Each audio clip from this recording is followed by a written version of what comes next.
So I've started posting some of the autumn onslaught of classical recordings. They're starting to come out now. Right. September and October seem to be the big months.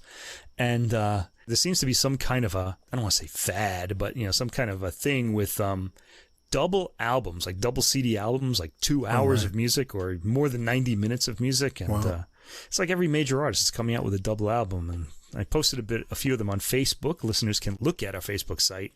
And I posted about Yu Zhuang and Marc-Andre Amlan. They're huge albums that have come out. And there are more coming, so keep following Facebook to know more about that. I don't know what we're going to do about that on the podcast, but we'll have to see. We just have to make it for 2 or something. I don't know if I can squeeze any more listening hours a week. Yeah, I know. They're getting tighter now, too. It was just summer's ending, and we're going to be a little busy again. But there is a great recording. I may have to squeeze this one in. There's a great recording of Monteverdi's Vespers, a piece I really love. Yeah. That even like Sergei Akunov, the composer who did the jazz album that we talked about, he actually wrote it to us on Facebook saying it was really great. Like, oh man, now I got to hear this. Because it's a work that's close to my heart, so maybe we'll be doing that one day. We'll have to see in the next few weeks. Too, yeah. Well, you're listening to Adult Music, the podcast with music for the mature mind, as you just jumped right into the conversation this time. Yeah, because I'm too excited. There's so much music. I'm excited. I need to do this full time, listeners. We need to get us. We need to make this a job for us. Fun. We need to be paid so we can do this all the time. I'm your co-host, Russ, and very excited over there is Mike. Yeah, I almost forgot my name because I'm just so excited about what I'm hearing. Yeah. And we are here on episode 131, bringing, as always, the best in new classical and jazz releases, 3 of each. And for all the music that we're going to talk about later on in the episode, look down in the description. You'll find links to Spotify and Apple Music. Also, at the top of the description, there's a link for the full episode playlist. That's all the music in one place, and that's on Deezer, CD quality streaming from France. And if you don't see the full description or the recording list and links are not easily accessible on whatever application or platform you listen to us on, you can always come over and check us out on our host site. That's Podbean, PODBEAN.com. Everything's clear and easy to follow there. If you enjoy the podcast, please follow or subscribe wherever you listen to us and tell a music-loving friend. Check these guys out. They've got the best new music recommendations. Take a minute, give us a ranking, or write a short review. That helps us get listed in the recommendations on different podcast hosting places. And you can also, as Mike mentioned before, come over to our Facebook page, get extra info and more new releases throughout the week. Mike put up a bunch of things there. I put up at least a half dozen of jazz releases. Russ puts up a load of jazz stuff. I personally am overwhelmed by it. When am I going to listen to these? Yeah. But I try anyway. I think a lot of those are going to make it into episodes anyway, because a lot of good stuff that came out. I'm not sure about the double albums. I've already kind of decided that I'm going to say this. I'm going to skip the Marc-Andre Amlan because it's a double album and it's the complete Fauré Nocturnes and Barcarolles, and there are lots of them. Right. And they're kind of the same sort of mood, or especially Barcarolles, they're the same rhythm. A Barcarolle has to be 6/8.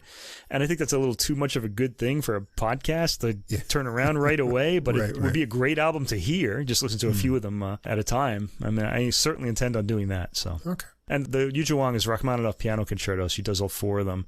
And for that, I don't know, we might do it, but I'm kind of, we're so enamored of the Trifonov ones that I'm kind of like, I don't know. And we did Yu Zhuang earlier in the year with that Abrams piano concerto, which was really awesome, and will probably be on my list of best recordings of the year at the end of the year, because it was really great. It was really exciting, really. Yeah. So anyway, always come over and check our Facebook page. You can join there and see some interaction with the artists that we talk about. Leave a comment, see our handsome faces, and otherwise, if you'd like to contact us directly, you can get in touch by email as well with any comments or questions. We'd love to hear from you. Our email address is adultmusicpodcast, all one word, @gmail.com. Special thanks this week to Ted Piltzecker. If you haven't heard his album that we talked about last week, Vibes on a Breath, it's a really great vibraphone album with wonderful arrangements. And so he shared our episode for us on a whole bunch of different Facebook groups. He's in, Vibes and other and we seem to have gotten a lot more downloads too as a result of that. So that was really great, So thanks for that, Ted. And also don't forget to check out from the episode before that, we did a pre-release little review of Terrell Stafford's Between Two Worlds, which was released on the 8th, so I've got the streaming links updated in the episode. If you haven't heard that, it's a great new recording from a fine trumpeter, and now you can hear it as well. Well, a little bit of sad news this week before we keep rolling on. We've got a couple deaths to report, so I guess I'll have to roll out the theme.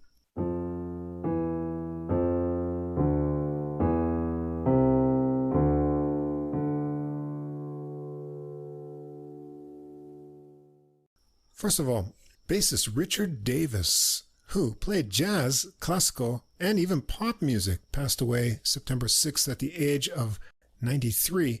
He was born in Chicago. Some jazz fans will know his name from his work with Eric Dolphy, Jackie Bayard, Andrew Hill, Elvin Jones, Cal Tjader. He was a member of the Thad Jones Mel Lewis Orchestra, and he also played with Don Sebesky, Oliver Nelson, Joe Henderson, Miles Davis. In the 70s, he also did some work with rock musicians. He was on Laura Nero's Smile album, Van Morrison's Astro Weeks, and Bruce Springsteen's Greetings from Asbury Park. And he also played classical music. He worked under conductors Igor Stravinsky, Leonard Bernstein, Leopold Stokowski, and Gunther Schuller. So how's that for a well-rounded career? Yeah, boy. And in addition to that, he was a music professor at the University of Wisconsin-Madison, where he stayed for 39 years. Wow. Was he retired at the time of his death, or was he still working there? Anyway, that's a really wide-ranging career over lots of styles of music. So rest in peace, Richard Davis. And on a more personal note, I've got a belated death I'd just like to mention, because this was someone who had a big influence on me, and I just found out about his passing. That's trumpeter Howie Shear. He died back on June 27th, but I didn't find out about it until today. I came to know him from the time I spent at State University of New York in Fredonia, of which he was a graduate from back in the 1970s. He went on to study at the Eastman School of Music. He got a master's degree there, and he also got a doctor of musical arts from the University of Southern California. And he played with the Woody Herman Band as lead trumpet and featured soloist back in around 1980. Then he moved out to Los Angeles and worked as a studio musician and jazz soloist. And he also was the lead trumpeter and arranger on the Joan Rivers Late Night Show back when that was on. Remember when they had all those late night shows competing? They still do, apparently, but... Yeah, Howie would come back when he would take time off and spend time in Fredonia. And so I got to spend some time with him there and take a few lessons from him and hang out. I learned more from his sound on trumpet. He had the most electrifying sound I ever heard on trumpet. It would fill a room. And it wasn't so much what he told me, it was just when he would demonstrate something, I would say that's how it was done.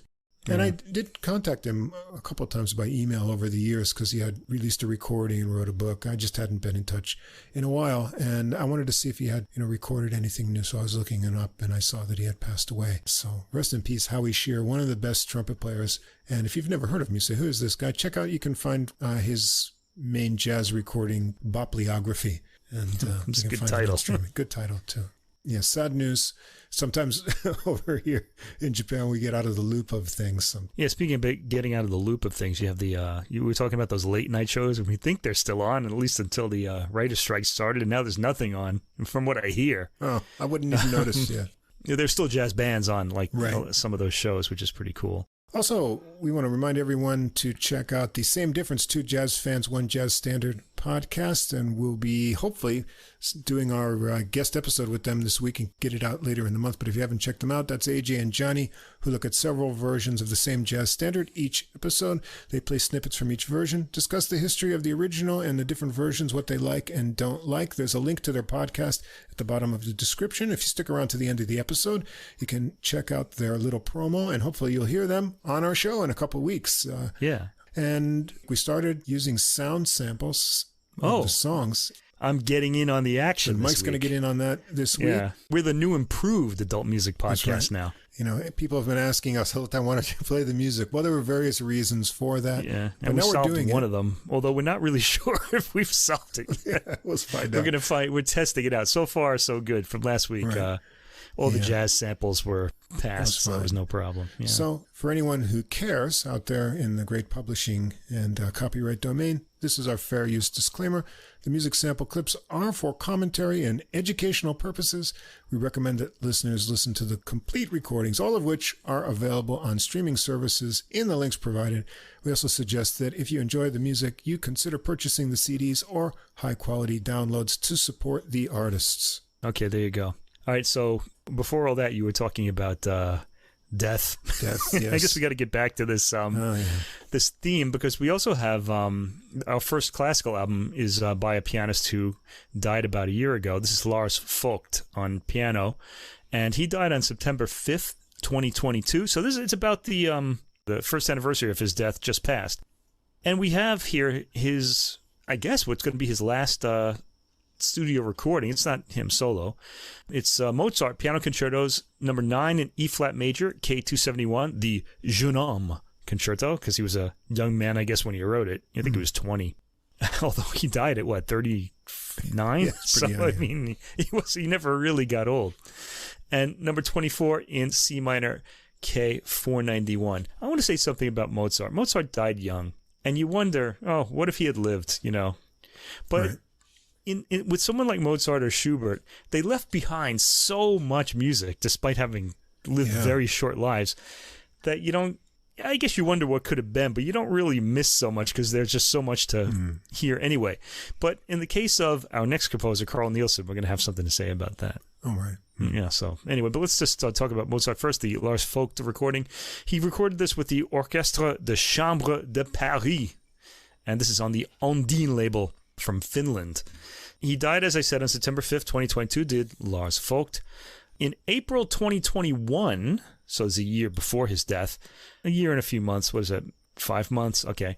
Aware of his diagnosis, because he had cancer, and he was in the middle of his treatment sessions, the artist had an urgent desire to record a Mozart piano concerto album together with this orchestra, the Orchestre de Chambre de Paris.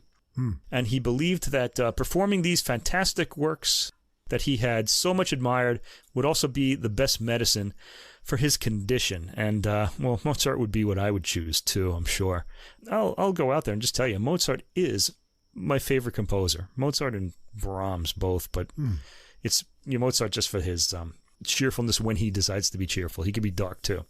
Okay, so in this recording, Vogt coupled the early and exuberant Piano Concerto number 9 together with the melancholic and nostalgic Piano Concerto number 24, which is considered by many as Mozart's greatest piano concerto. Well, it's got a lot of emotion to it, so when we think of greatness, people are often talking about, what's in it. It's not my favorite one, but I like it a lot. He was aware of the possibility that he would not survive to hear the final edits, and he didn't, actually, I don't think. So he enlisted his friend Paul Lewis, the British pianist Paul Lewis, to be his second pair of ears and to approve the recording for release, which I'm guessing Paul Lewis did. The notes don't talk about that. And let me tell you, we talked about the Schubert piano trios a little earlier, not earlier in the year, but a few months ago, maybe a month or two ago, by Christian Tetzlaff, Lars Vogt, and Tanya Tetzlaff. And I thought, these are okay. The rhythms aren't... It was great playing, but I didn't always like the tempo choices in that. Well, no such problem here. This is really a fantastic recording from beginning to end, and I encourage everyone to hear it. We'll start with the more cheerful Piano Concerto number 9 in E-flat major, the Jeune Homme, K271. It starts out with an allegro. The first thing you hear is the orchestra, and it has a nice, lively feel to it. Now, I don't have the CD of this release, so I'm not sure if the orchestra is sort of playing on their own. It is a chamber orchestra, so they could be, or if Vogt is conducting them. I'm going to guess that Vogt isn't conducting. I'm guessing that the orchestra is playing on its own, like a chamber group, with no conductor. Anyway, they have a nice, lively feel to their entry. The orchestral part flows really well. And I'm wondering if they're playing, like I said, without a conductor. They get good warmth in the second theme. And in fact, this is a really well-recorded performance on top of being a really good performance as well. The discord just before the cadence, after the 1 minute and 30-second mark, is given a lot of weight and sustain. You can't miss it when you hear it. Vogt's playing is crystalline and flowing. He sounds fantastic here. Like he's really inspired. And I like the discreet to no pedaling on the left hand at the 2-minute mark. The bass figures are all very clear, but not always the case, which is not always the case in this music. The bass is also carefully managed by Vogt, beautifully balanced. At 5:57, we get the theme again, and we're in the recapitulation. At 8:25, that dissonance is leaned on again, and at 8:54, we get the cadenza, which Vogt gives a more showy, exciting profile to. It's a beautifully shaped and performed movement, and I think we should actually sample something here. And I want you to listen to the bass in the piano, because it's so subtle and beautiful, and I was just really just knocked out by this.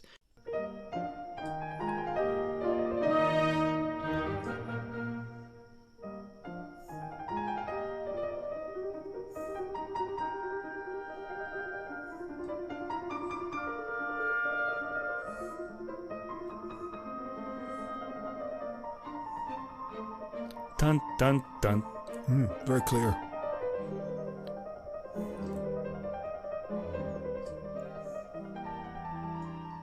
Yeah, I'd really like to go on, but I think I should stop there, because we will be here like listening to this all day. So yeah, you heard the beautiful filigree work in the right hand, but the bass stands out too. A lot of people, I've taught music classes, like how to listen to music, classical music, and a lot of people don't hear the bass. We got to start listening to the bass. It's really important. Mm-hmm. And in a recording like this, he's definitely not ignoring it. It's really beautiful throughout. Okay, second movement, Andantino. The strings give this throbbing opening a rather dark, sinister feel. Reeds get appealingly harsh on harmonically discordant notes at around the 45-second mark. The piano comes in at 106, sounding like a fairy tale character lost in the woods, with its accompaniment remaining dark and somber. I like the lightness in Vogt's trills after 145. They get heavier after 310. Actually, you know what? Let's listen to some of those trills.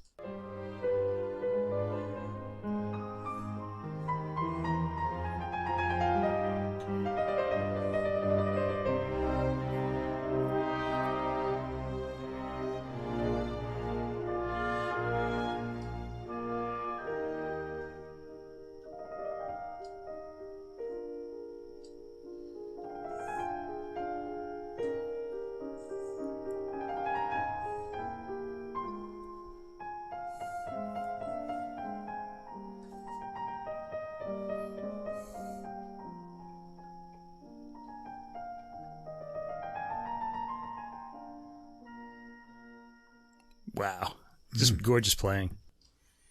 I really want to get that solo bit in. The middle of the movement gets into some dark harmony, and in fact winds its way through a lot of harmonic thickets. At 7:44, there's a full cadence, and we hear the opening again. This time with heavy, disturbing brass harmony. Now, heavy for Mozart. Okay, it's not gonna crush your ears or anything like that. This is the classical era. Things were a lot lighter. This is, by the way, one thing that I often say to students, especially young students of classical music, where they'll often say, oh, this is Beethoven's Fifth Symphony is such a nice piece. I feel like I should be drinking tea. Well, that would have been bone-crushing music at the time. We really need to put ourselves in the harmonic language of the time to really get the impact. It takes a little bit of understanding in order to do that. So it all sounds pleasant to our ears because we've been corrupted by, traffic sounds and, and much worse. Airplanes, television, EDM, yeah, or heavy metal, whatever. Okay, we can't heavy metal. We've already praised heavy metal, but it's loud. You can't deny that. So yeah, we don't hear those works the same way that audiences of the time did, and some of them a lot of these works would have sounded really harsh to their ears, and including some Mozart too. There are bits of Mozart that really would have, like the beginning of Don Giovanni, the very first thing you hear in that opera would have just stunned the audience at the beginning of that overture, so you might want to sample that to hear what I mean. At 8 minutes and 15 seconds, a cadence remains open, and the piano takes an understated cadenza. Again, beautiful sound. The bass end of the piano registers perfectly. The engineer gets full marks on this recording. There's a lovely trill out of the cadenza at 10:23. I'm not going to play all the trills. They're so good. Just listen to this whole movement. There's so many wonderful things in it. But the orchestra doesn't come in until more piano wandering is done. There's a nice effect by Mozart there, and the orchestra comes in for the last emphatic chords at the end. Then we get the rondo, the third movement, which is marked presto. The piano gets the entire first theme. I'm not going to do every track, but let's listen to this.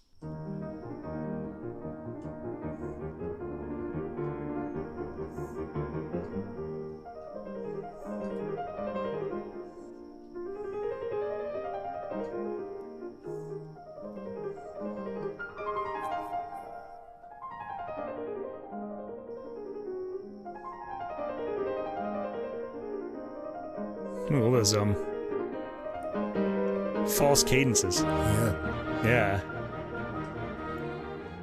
I should have pointed them out when we heard them, but I was thinking, oh, should I talk or not? If you don't like me talking over the music, just go stream the recording. We left you the links.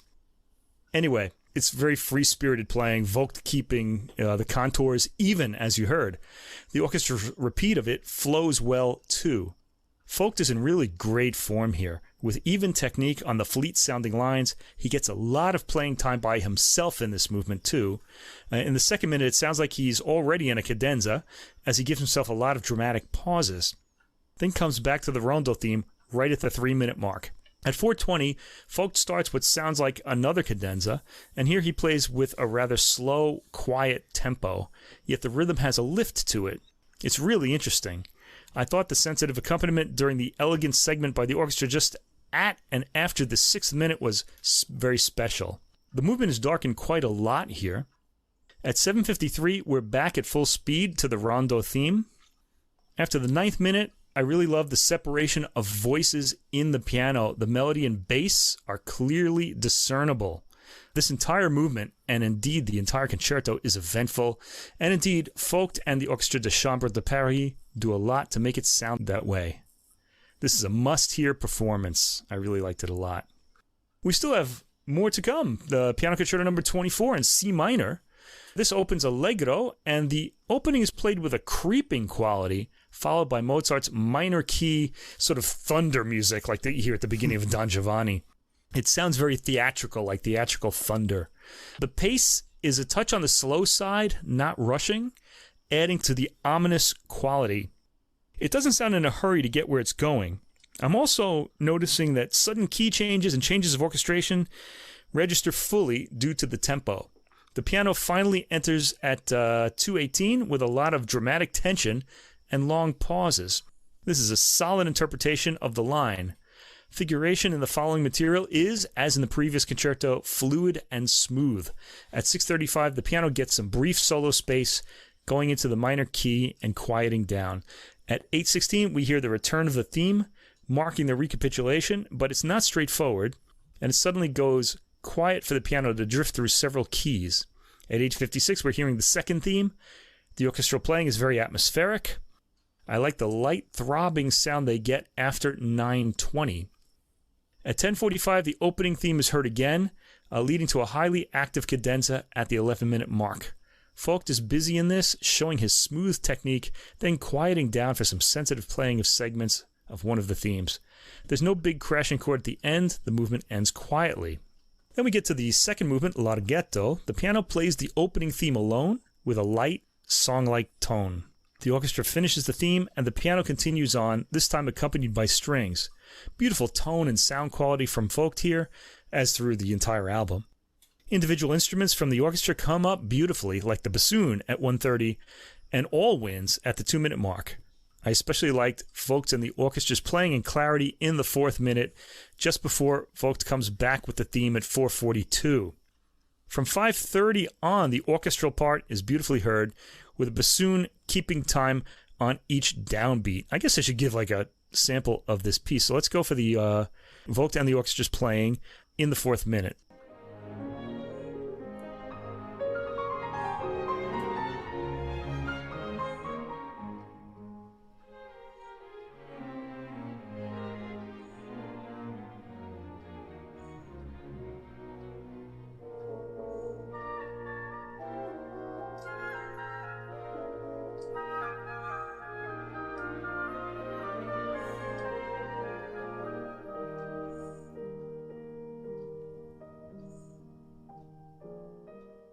Yeah, great clarity in the orchestra as well.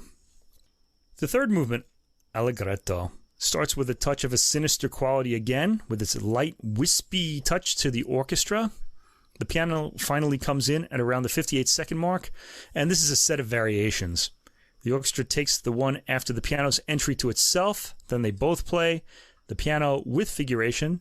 There's a louder, swaggering orchestral variation just before the 3-minute mark, a feeling the piano takes up for its brief solo chance at the material. The winds are heard to good effect from 3:30, with the piano coming in afterwards. I thought the solo piano variation at 4:30 was incredibly detailed, while remaining highly sensitive. Great playing here. The winds have a variation at 5 minutes and 45 seconds, with the piano answering in the same style. Strings and piano take a turn in the 6th minute, with brief wind statements between phrases. At 7 minutes and 18 seconds, the variations end on an open cadence, and the piano gets a cadenza, which is taken in accented triplets. It's got a big orchestral ending. Okay, let's hear that solo piano variation at 4 minutes and 30 seconds. This will be the last we'll hear of Lars Vogt, probably, on this podcast.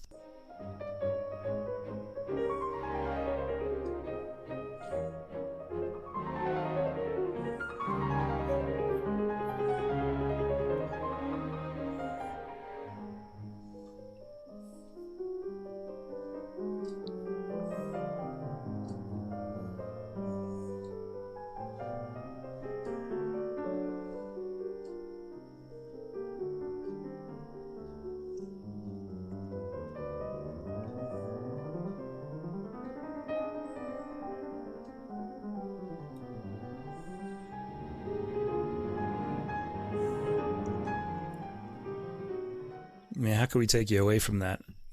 Okay. Anyway, this is a record that Mozart lovers will have to hear, and I imagine you already want to hear more. I certainly want to go back and listen to it now. It's played for drama, and I'm going to say that again for the next recording we talk about as well. But it's no less musical for that.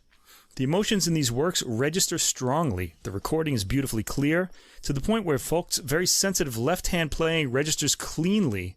This is among the best playing I've heard from Vogt, in fact, and I'm rather a fan, so I've heard a lot of it. During the recording sessions, Lars Vogt reflected that the idea that despite everything, things aren't so horrible in this world always plays a role in Mozart. And I would sort of agree with that. You do come away from his music feeling that, yeah, things aren't as bad as you thought they were. And that's a magic quality, because you can just go outside and see how horrible they are again. But Vogt, as I said earlier, believed that this was the best medicine for his condition. I'm sure at the time it was, just judging by his playing.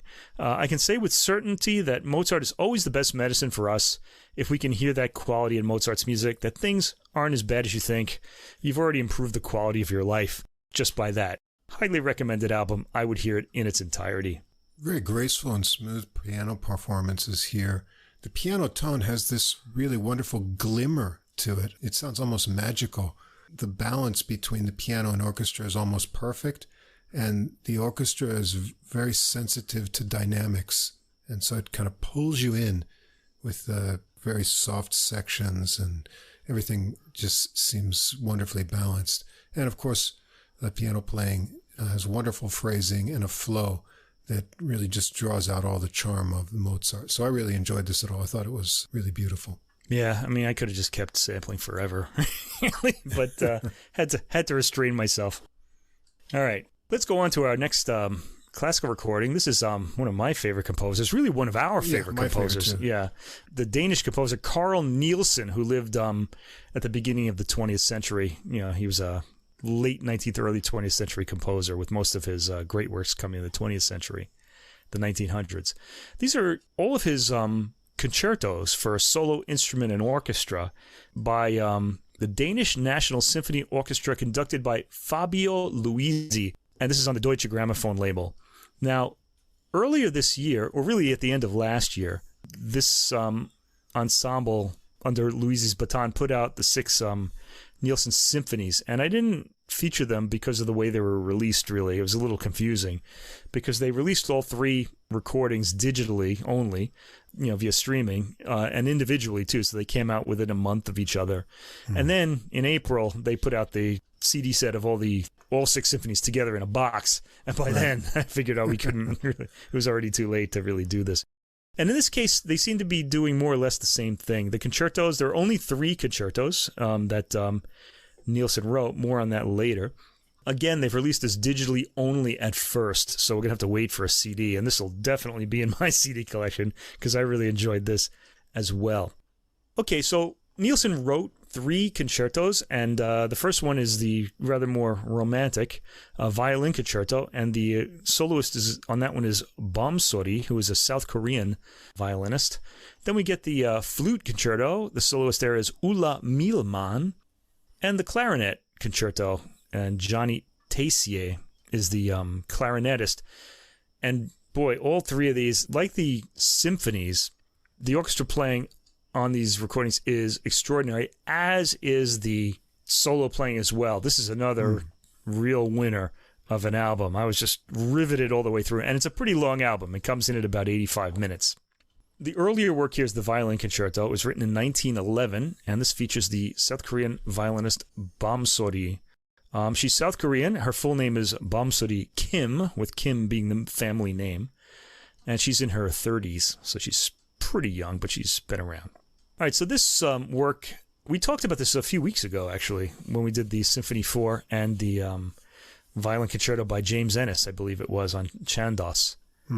And here we're hearing a different performance. And it is different. It sounds different. Yeah. Bomsori's violin tone isn't as sort of big and thick as Ennis's is, but that's not a bad thing. It's actually gives the work a lot of intimacy, especially when you're playing in such a public work. It's actually, she achieves some very extraordinary things, and I'm going to show them to you this time. Remember, this work is in 2 movements. It's 4 tracks, so each movement is kind of divided into 2 on the recording. And it's a little complicated. If I didn't tell you that and you just listened to the work, you would think it was 3 movements because of the way it's set up. But it is actually 2. And Nielsen sort of favored this. He did it in his 5th symphony as well, and he also does it in the flute concerto, which is very interesting. Anyway, the violin concerto, we have our preludium largo, and it's got a powerful opening orchestral chord and entry by the violin. This just rivets you right away. Let's hear it and be riveted. Here we go.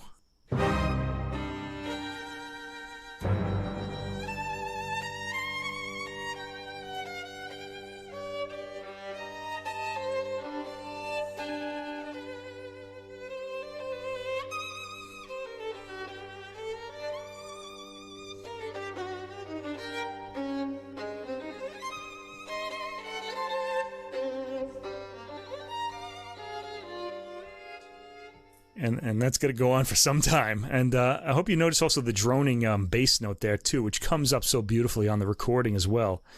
I thought this was a pretty good recording, even though I've been reading online that some people didn't like the recording. I don't know why. They think this and the previous symphonies are boomy or too reverby, but I thought they were great. I don't agree with that at all.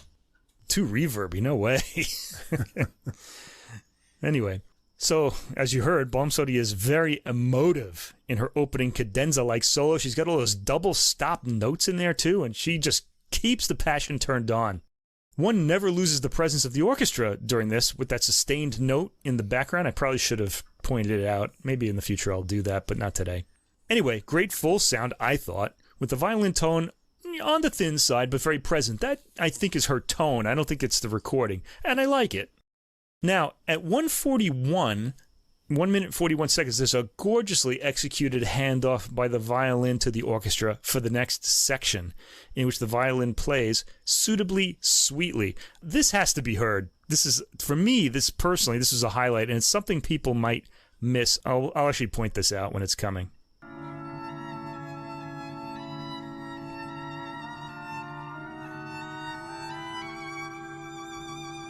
Now listen to the way the violin tapers off and goes in. The orchestra goes to the next section.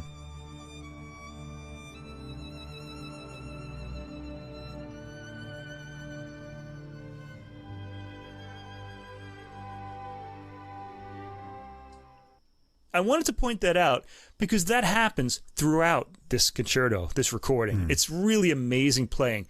It's very well thought out. The orchestral timbres continue to draw my attention, and that's good. They're not upstaging the violin, but they're so attractive in their own right that you can't help but pay attention to them as well. I love the serenity arrived at by the violin tone at 6 minutes and 10 seconds. It's a really well thought out movement. The pacing is perfect. It goes on to the allegro cavalleresco part. Cavalleresco, it's not really a word, but cavallo is a horse, and it sort of evokes knights. It's kind of an old sounding kind of music. And it's got kind of a horse parading theme at the beginning. This is track 2, by the way, still movement 1. It's recorded right up front. Bomsori comes in the same spirit, really leaning into the accents in the rhythm. The wind writing comes up exceptionally well at 1 minute and 30 seconds. Again, at 2:42, there's a beautiful handoff by the violin to the orchestra, similar to what I just sampled. And I'm really intrigued by how well executed and thought out the performance is again. One thing that's coming across from me is just how much playing the violin does in this work. She's barely stopped playing since the beginning. And remember, at the beginning, she came in with that big, powerful cadenza-like opening. At 6 minutes and 15 seconds, she launches into a powerful cadenza with strong accents on the repeated double-stopped chords. Bomsori, again, puts a lot of passion into her playing, really throughout. She has a very romantic approach, which works well here. I like the way she also emphasizes the bass notes on her double-stopped chords. A lot of times they play a melodic role, but even when they don't, she brings them right up front, and I like the overall sound. Yeah, maybe we'll hear a little bit of that too.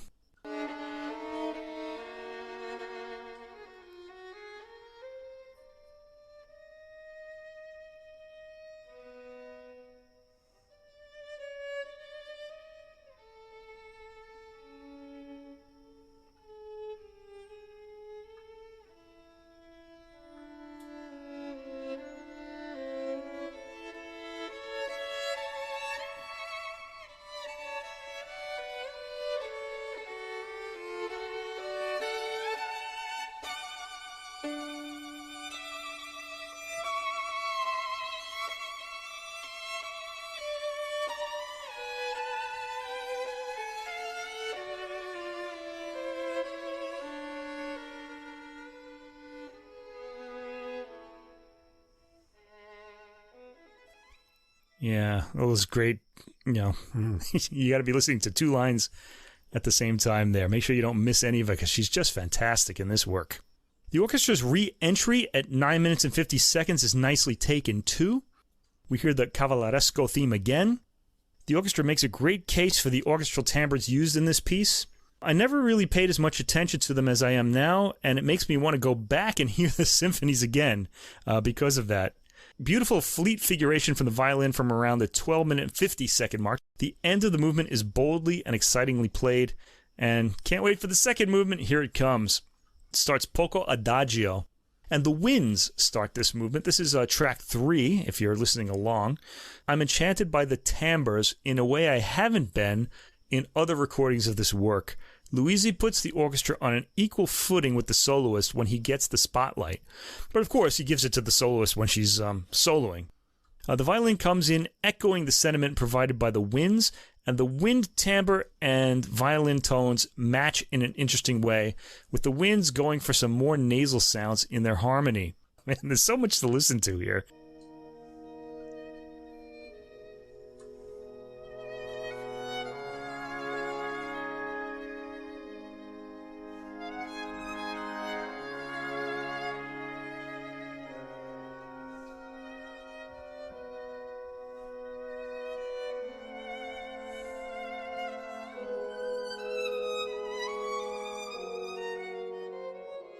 Yeah, he gets so many slight variations of timbre out of the accompanying winds and brass in there. All right. The movement is played so that a lot of details become etched in the memory. For example, the deep pulsing wind chords and the violin solos from 3:45. Listen to those. I can't play all of this. We'll be here all night. At 4:55, there's another one of those section changes where the violin goes up for an impossibly quiet, yet fully registering tone to hand off to the orchestra, as I pointed out at the beginning. There are so many little pleasures in this movement, including the languorous descending tone of the violin from 6 minutes on, like a leaf slowly floating on the wind. The second half of the second and final movement is track 4. It's a rondo, and I think the rondo theme here is played fairly metrically. It works well this way. I'm sure it's an intentional decision, but I'd prefer it to be a bit more of a smile to it. But I think they're going for drama here, and I don't want to take away from their interpretation. Tempo is a shade on the slow side, I think, and I think this takes a bit of the cheerfulness of the theme away. Surely Luisi and Bomsori's intention here. I do like the orchestra's loud entry at 1 minute and 36 seconds. The more metrical rhythm of the rondo theme does allow some orchestral detail to register more fully, and I like it for that. Listen at about the 2-minute mark for that. The loud fanfare from the orchestra registers beautifully at 3 minutes and 45 seconds, and the movement, as is the whole work, is being played for drama, as the forte in the orchestra at the 6th minute demonstrates, followed by a violin cadenza that's taken dramatically and expressively again with a lot of slowing. There's an especially beautiful change of tone on the violin just at the 7th minute, and I loved Bomsori's execution of the melody with the pizzicati at 6 minutes and 25 seconds or so. At around the 8 minute and 50 second mark, the rondo theme comes back, the second part floatingly played by Bomsori. After the 9 minute and 10 second mark, gigantic chord at the end follows a beautiful tapering off of the violin tone. There are so many pleasures in this work and in this performance that you just have to hear it on your own. Okay, I gave you a few samples, but there's so many more. All right, moving on to the flute concerto. Now, the flute concerto and the clarinet concerto are two late works of Nielsen's. The flute concerto was written in 1926. Now, the soloist here is Ulla Miilmann, the flutist. She's Danish and is the principal flutist or flautist, I guess we'd say, of the Danish National Symphony Orchestra. So she's stepped out from the orchestra here to play this solo. Nice of Luisi to do that. This and the clarinet concerto have an interesting story. Nielsen wrote this piece for Holger Gilbert Jespersen, who was a member of the Copenhagen Wind Quintet, and he succeeded another flautist, Paul Hagemann, in that chair. Now, Nielsen wrote a wind quintet for the ensemble, and he then decided to write because he loved the sound that they made. And then he decided to write a solo concerto for each of its 5 members. But he only got around to writing 2 of them before he died, which is rather sad. This one and the clarinet concerto. There would have been 3 more. The clarinet concerto was written in 1928. He died in 1931. This piece is more modernist than the more romantic and earlier violin concerto. It lacks tonal stability, and that's important because really what the piece is about, like the 4th Symphony, is the search for tonality. So while everybody else was following, say, Debussy's harmonic experiments or Stravinsky's rhythms or Schoenberg's 12-tone technique, there were composers like Nielsen who were still working with harmony or with traditional harmony and just finding new ways to use it, and they sort of got overshadowed, but their work is really worth hearing. So one of the guiding principles of the work, as I said, is the search for a key, and the key is finally established in the final second movement in a comic, accidental way at the end. Well, it's not accidental. I mean, Nielsen wrote it, but it's in the narrative of the symphony. It's accidental. It's really fun if you hear it. Much of the content of the movement resembles chamber music between the flute and various instruments, and that really is when this work is at its best. There's some very cool brass playing at the beginning. It's a bit ominous, but the flute comes in like a civilizing force with its light tone. I should mention, Nielsen wrote this and the clarinet concerto for these members of the Copenhagen Wind Quintet, and he sort of put their personalities into the composition. So Holger Gilbert Jespersen was sort of he was a bit of an aristocratic, highly civilized type of person, very fastidious, liked civilized things. So, of course, Nielsen's going to give him a lot of buffoonery around him, mostly in the shape of the trombone, which plays a major role in this work. It comes across as very vulgar in this work. It's pretty fun. The flute, of course, has a really light tone. Fastidious would be a good word for the flute, the flautist. And he's trying to just kind of have his fastidious, civilized life among all this buffoonery around him. There's a lot of rather brash ugliness around him in this work. You'll hear this, particularly in the low winds and brass. At 136, there's a new theme in the orchestra, noble and bright. This is where the flute and this fastidiousness of the flautist as a character really shines. And he plays with a bassoon in the second minute. There are two beautiful lines. In the third minute, the flute plays a fluttering line as the clarinet or bass clarinet plays a counter melody, also very beautiful. So the flute, it's almost like he's meeting some friends. They're having these really high-level, civilized, cultured conversations when he's playing one-on-one with another instrument, because they sort of combine in counterpoint, like a Bach invention or something. It's really lovely moments. Ominous strings and low wind and even percussion and brass comes in the fourth minute to set up an ominous atmosphere for the light-toned flute. The flute gets its most magical moment, I think, in the work at 5 minutes and 50 seconds. It plays a radiant theme in E major that should be remembered because it'll play a part in the climax that I was telling you about in the last moment. Let's listen to that.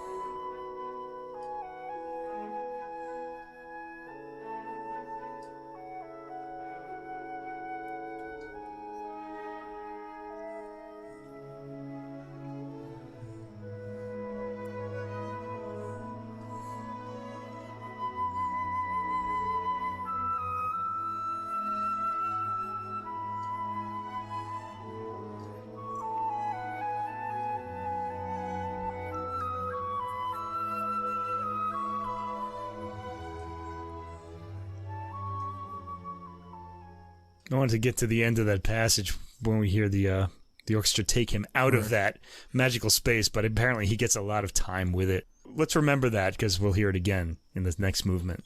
The key is disturbed by the orchestra, though, and the flute can't find it again. I didn't play that part just because I wanted you to hear that beginning.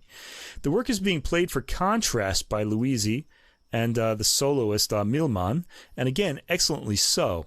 In the sixth minute, the flute gets a more meditative section with the strings, then starts a line with a lot of repeated notes at the beginning and a lot of staccato. At the 7-minute mark, the flute is briefly alone in the spotlight, starting a cadenza, but by 7:28, it's energetically back. The flute starts another cadenza-like section in the 8th minute with an ominous but quiet timpani roll in the distance constantly present. The orchestration in this piece is, again, very worthwhile. It seems that the piece pits the sophisticated flute against his rather less sophisticated acquaintances among the orchestral instruments. After the cadenza, the music quietens, allowing the flute some respite, and it reaches a relaxed conclusion. Now, the second and final movement is an allegretto. This starts ominously, too, with a string line. The flute starts in a pastoral style in duet with a bassoon. He gets a lot of space to play in a light, airy, fluty style in the beginning, with the orchestra always coming back to harsher harmonies, like the one we hear at the 1 minute and 30-second mark. I loved the passage with the flute and light strings after the 1 minute and 40-second mark. At 3:15, there's a real crisis point with the harmony becoming harsh and some percussion-loaded pounding chords, but the flute manages to find its lighter spirit again. Again, the way I'm interpreting what I'm hearing is that the flute is trying to tame the orchestra's more wayward forces. You might want to keep that in mind when you listen. And he seems to be mostly succeeding in sort of tamping them down temporarily, but not without difficulty. Robert Simpson, the British composer, remarks in his book, Carl Nielsen Symphonist, that the most charmed moments in the first movement are in E major, and that would be the ideal way for this work to end. And so I guess that's the key we're looking for, but no one seems to understand that. The climax comes as a rather clownish trombone, portrayed as the most vulgar character to assault the flautist's refined senses, plays. Robert Simpson notes that he comes blundering in and plays in a key that doesn't fit in with what we're hearing, and more by luck than judgment, he lands himself in E major and plays the flute's earlier theme that I sampled and keeps it in E major, so the trombone winds up stealing the flute's fire and reaching the E major that the flute has been looking for. Now, the flute is rather embarrassed by this because he wanted to find the E major, and the buffoonish character found it for him. It's really cute. Let's listen. I'll try to point it out. I'll talk over the music this time.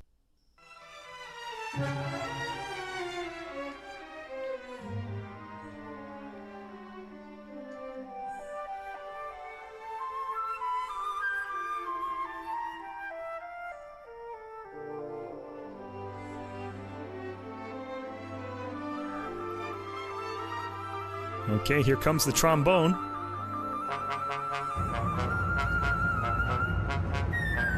The flute is annoyed. Now the trombone plays this theme.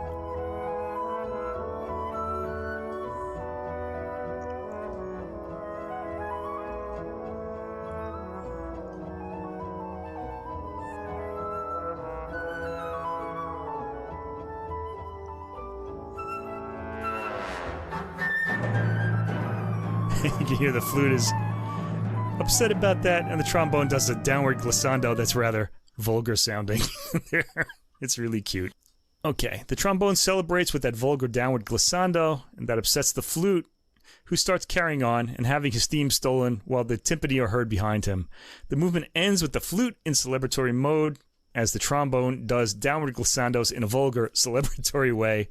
A rather comic triumph for both at the end. They are together. Let's hear the end of the work. Let's just play this.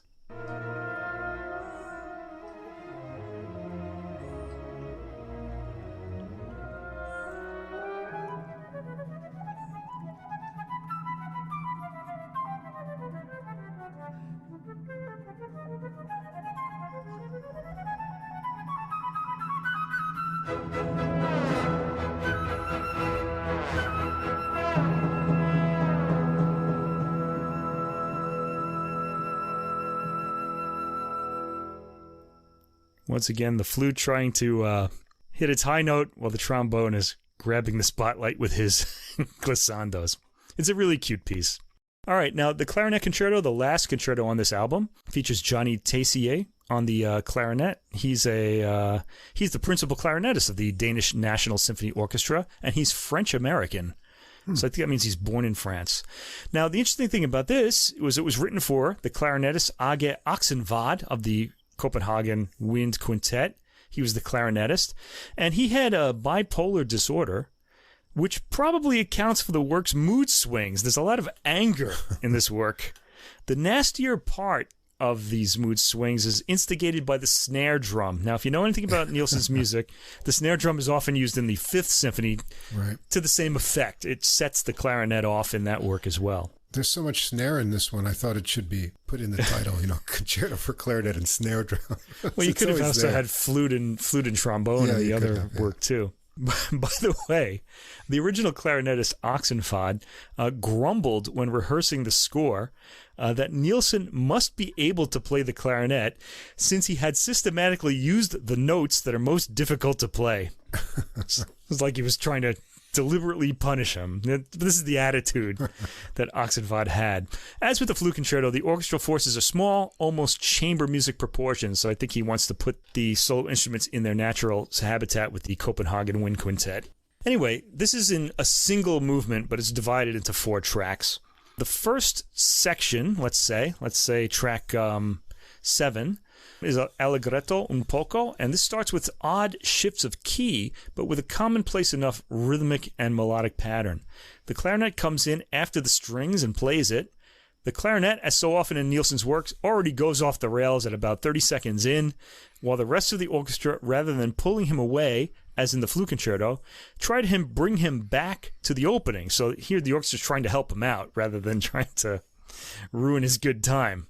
Anyway, the clarinet does a lot of protesting, as can be heard at 140 and shortly after. The snare drum, at 150, drives it into a fit of anger.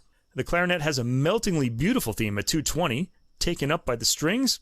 At the 3-minute and 10-second mark, the snare drum appears again and momentarily angers the clarinet, who then snaps back into an amiable melody. I think you can interpret the snare drum as being something in his head that's setting him off. It's sort of like the thing, whatever chemical imbalance it is that sort of sets him off. A passage follows where the clarinet meanders in its low end. There's silence, and a cadenza begins at 434, in which at points the acrobatic clarinet tries out the opening phrases on occasion. Teyssier matches his colleagues on this album for beautiful tone, the other soloists is what I mean, which is on full display, especially towards the end of the cadenza in the instrument's lower, glowing range. After the cadenza, the clarinet arrives back at the opening material, and the track ends at a fit of pique by the clarinet, with the orchestra continuing to try to establish the opening material. It loses energy, and then we go to the next section. let's hear the clarinet protesting and the snare drum driving it into a fit of anger from around the 1 minute and 40-second mark.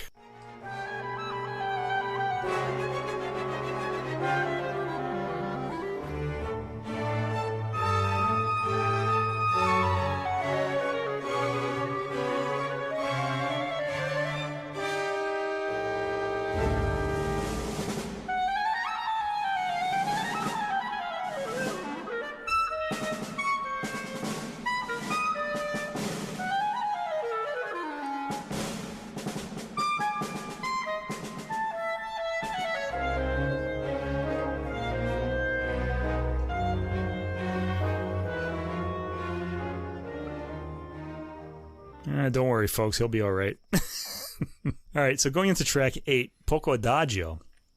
This begins with some beautiful wind harmony, very solemn sounding. The clarinet comes in with a gorgeous sustained tone, still holding on to elements of the opening. This section acts as the slow movement. The first 2 minutes have the clarinet in achingly beautiful mood.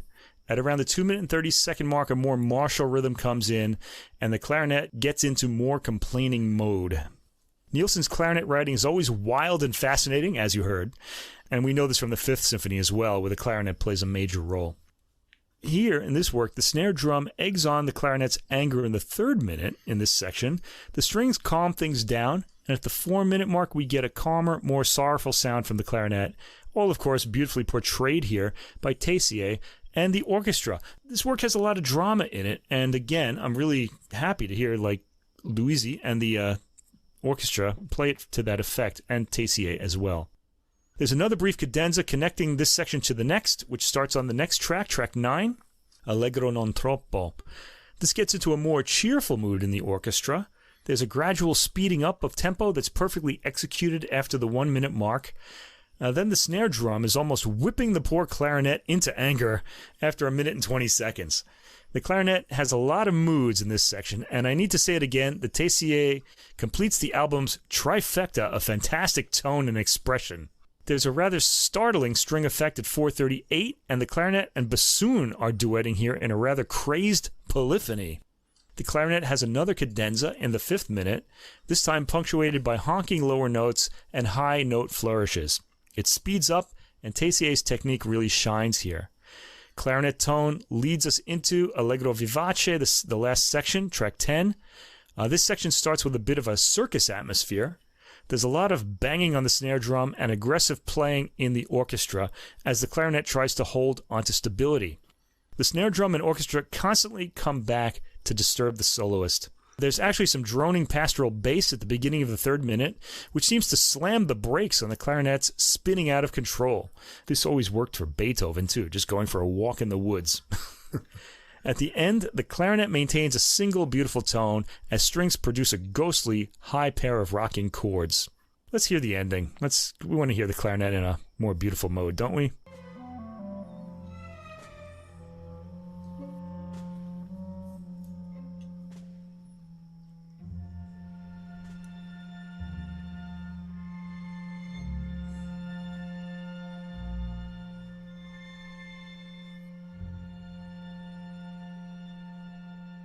Okay, so we just hear the tone there. We don't really hear him get to play too much. You know, when I think about that, there would have been 3 more of these types of works, each one having something to say about the character of the soloist, the original soloist that was written for.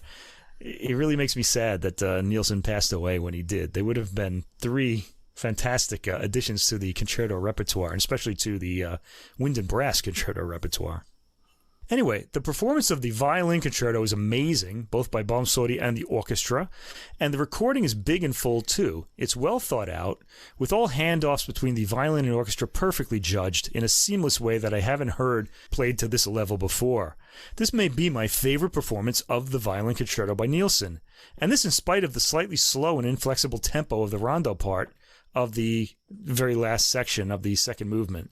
Bomsori has a rather thin tone, which makes it intimate, but it's also very expressive. and very passionate, too. I loved this performance in spite of the slowness of the last movement, which nevertheless is played in such a way by both violinist and orchestra that details stay in the ear long afterward.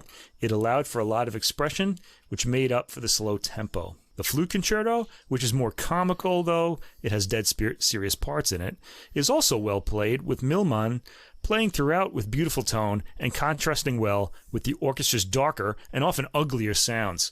One gets the impression that the dedicatee Holger Gilbert Jespersen was being poked fun at, being surrounded by vulgar orchestral forces. Still, the flautist gets to show some virtuosity while acting as the straight man, or the put-upon character in this comedy. Again, Luisi doesn't shy away from the occasional ugliness in the score, and we get drama and comedy rather than constant beautiful tone, making this work communicate its message perfectly. The clarinet concerto completes the trifecta of fantastic performances, with Johnny Teyssier putting himself fully into the mentally wavering elements of the clarinet's part and producing stellar tone throughout. Fabio Luisi really has an ear for Nielsen's music, and the Danish National Symphony Orchestra execute it with a lot of drama. I can't recommend this highly enough, and if you're going to get this, listen to the set of symphonies as well by the same forces. Definitely interesting and enjoyable. I own other recordings of all of these works, but the enthusiastic performances here and this huge sound just made them grab my attention a lot more than when I've ever heard them before. Out of the three, I guess I'd have to pick the violin concerto as my favorite, just because the orchestral parts in it have a lot of familiar elements to Nielsen's symphonies. It's easier on the ear. The other two works are more modernist, more 20th century. And so that gives a lot to enjoy. And also just the intimate connection between the violin and orchestral parts is really fantastic.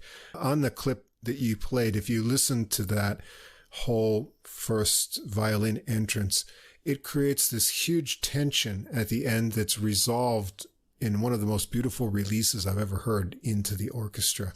And that had me hooked right from the beginning. So can't be happier with this and those 3 symphony discs as well.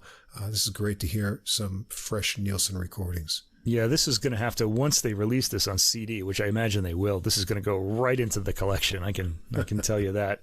I want to mention also that what you said about the release, we can't possibly sample that on a podcast because that's something that happens over time. Tension has to build up over time in order for that release to occur. So you really need to hear the whole performance to get a feeling for that. Yeah. This is one bad thing about sampling. In classical music especially, we can't give you that because a lot of things happen over long periods of time.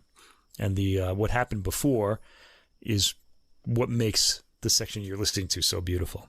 Okay, the third classical recording is our contemporary composer of the week, a Finnish composer, Kalevi Aho, who's a very prolific composer. The Beast label, who released this album, have released a lot of his music, and there seems to be a lot of it, and he's still going.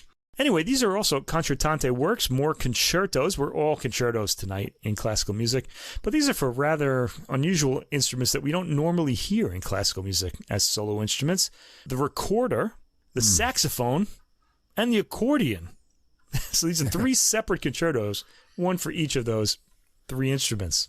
So the soloists here are, oh man, these are hard names to say. Eero Saunamäki on the recorder, Esa Pietilä on the tenor saxophone, and Janne Valkeajoki on the accordion.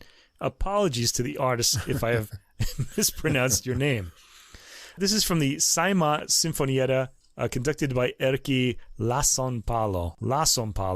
Now, I've heard that Finnish names always have the accent at the beginning, so I'm going to try to go by that rule, even though I didn't with the 3 soloists. I'll try to fix that.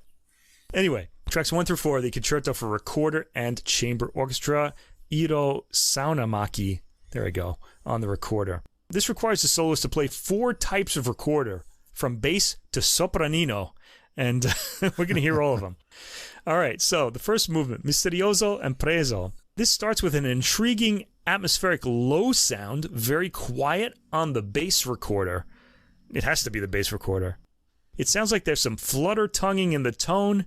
It's a beginning that indicates that timbre and tone are going to be a focus of this work. Well, let's hear it.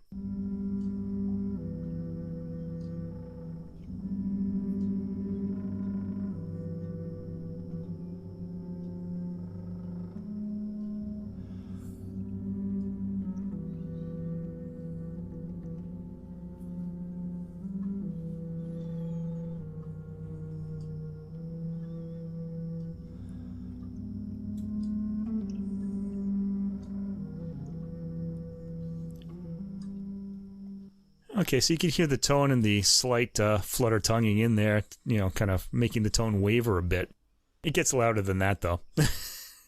At 1 minute 50 seconds, we come out of this with an orchestral chord, and then right away, we're hearing a tweeting sopranino recorder. It sounds a little bit like a piccolo, and it's well recorded here.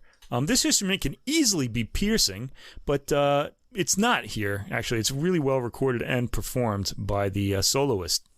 Back to the bass recorder after another sustained orchestral chord. The orchestra seems to be acting as like a separating wall between the two instruments, giving the soloist a chance to change instruments. At 3:47, more orchestral swells, and then the sopranino again, tweeting like a bird. I like the way the orchestral chord at 4:20 or so imitates the soloist's flutter tonguing, which is only heard intermittently. The second section, this really is more of a one movement work. Crotchet equals 100. This connects to the previous movement and starts with slightly different material. Here we're hearing what I guess I'd call a tenor recorder, or the normal recorder that we are familiar with. It's rich toned in its low end, and we hear mostly that, though it does climb up in its range at times. This is the instrument we think of when we hear the recorder. The orchestra remains atmospheric, while the recorder gets more melodic material here.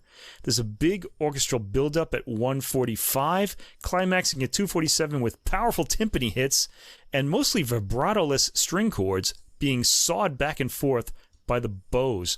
There's interesting percussion toward the end. We go to the third movement, presto, which is connected again. The percussion more or less takes over for the opening. A wind soloist plays a theme as strings creep in. There are also interesting low brass repeated notes. At 1:09, we hear what I guess is a wind instrument playing split tones and a soprano recorder playing some fleet lines. The recorder slows fleetly over a bed of tremolo strings, and again, the percussion at 2:30 registers powerfully. Then we get the lower recorder playing split tones, and this leads to the next movement. I definitely want to sample those split tones, though, so let's try that.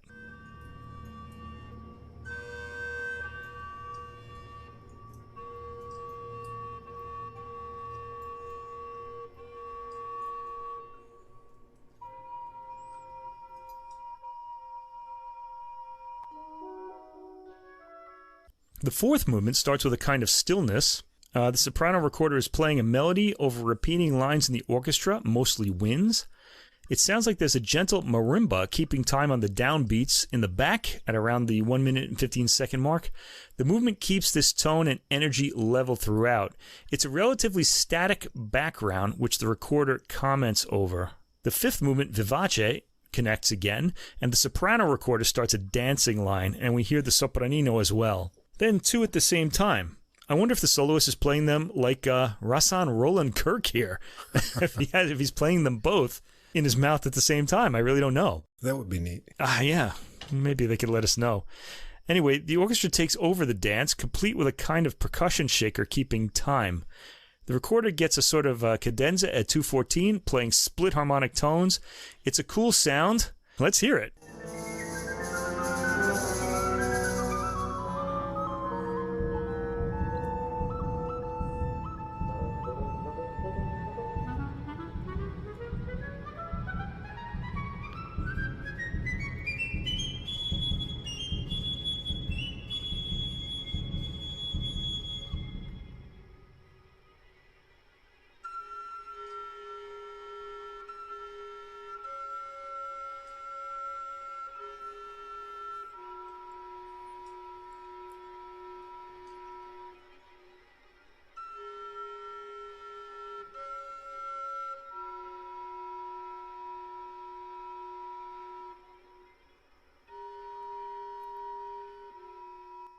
All right, so you're hearing two notes at the same time. That's one person doing that, which is very cool.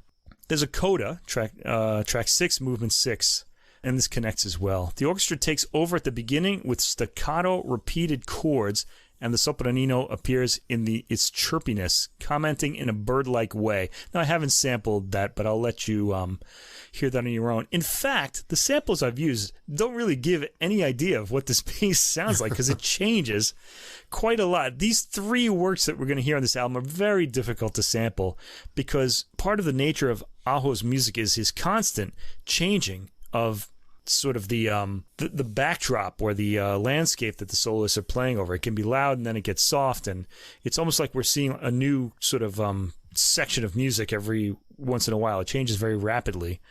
He's a very prolific composer with a lot of ideas, and he puts a lot of those ideas into the same work. He gets a lot of sounds and technique out of the soloist in this work, and really in all three that we're going to hear.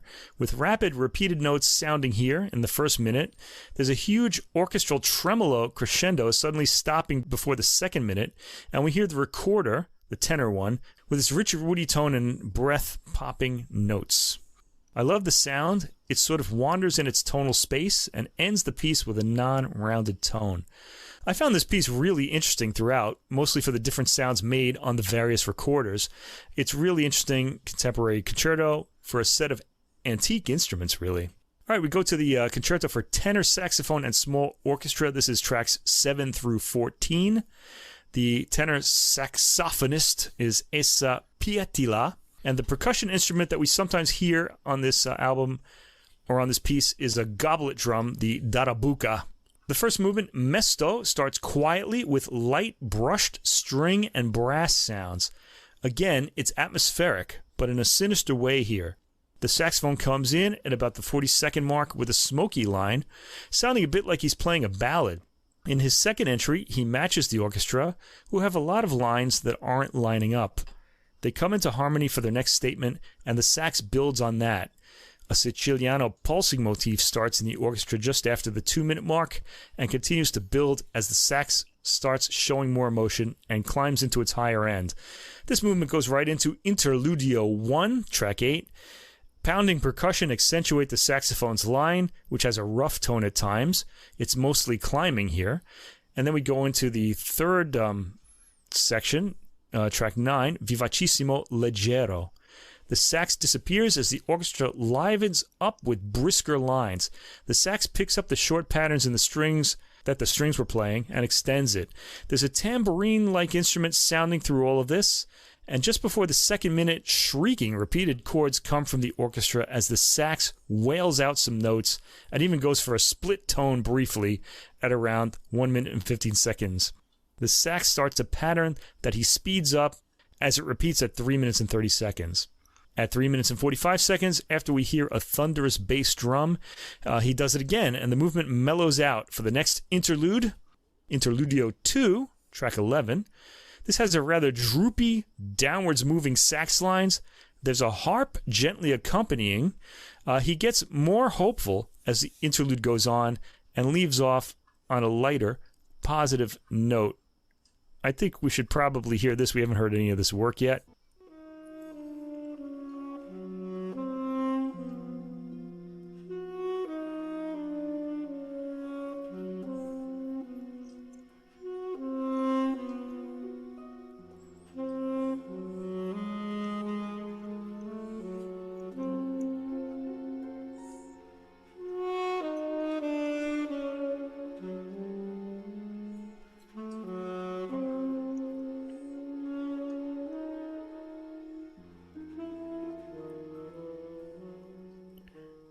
Again, I'm sampling more atmospheric, quiet parts, but it's not all like that. I should mention that's track 10, not track 11. I kind of miscounted.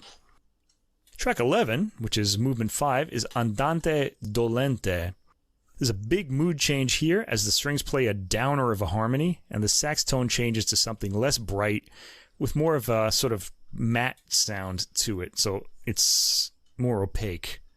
The harmony, with its odd intervals, brings across the dolente, or suffering quality, of this movement. There's some interesting split tones after 1 minute and 40 seconds, which stood out for me. It sounds cool, as do the later ones, toward the end of the second movement. Let's hear a little bit of that.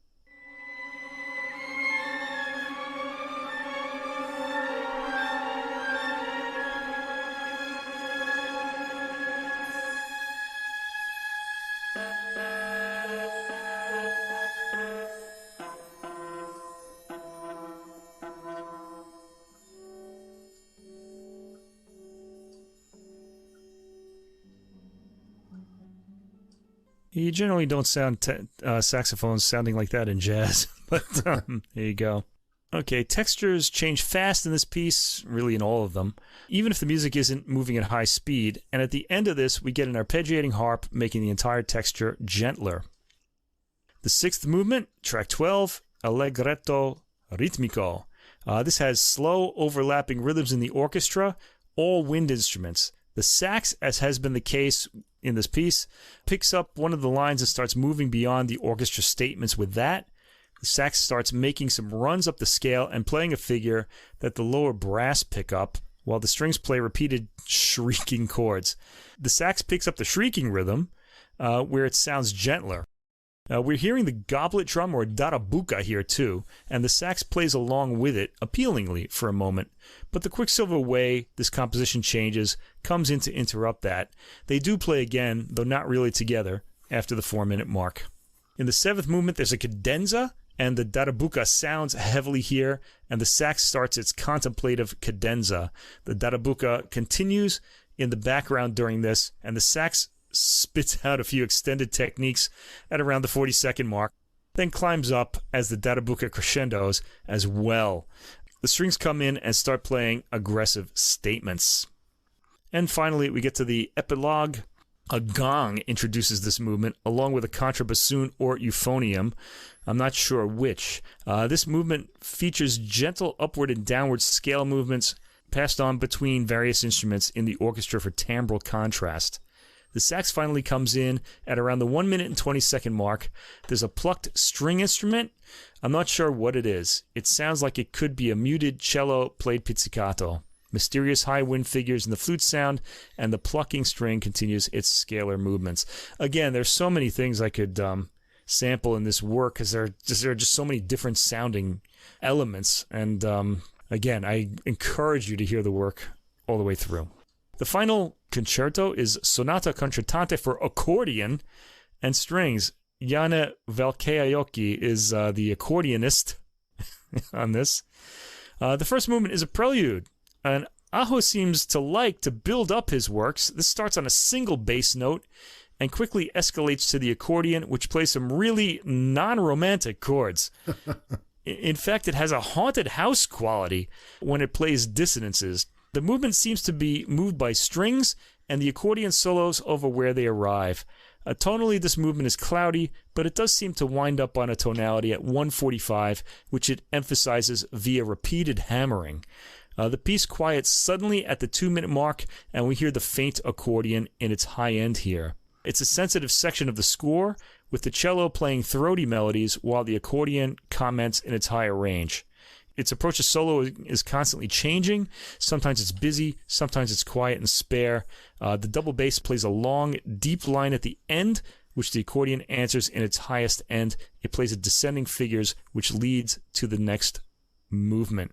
Let's just hear the opening of this work.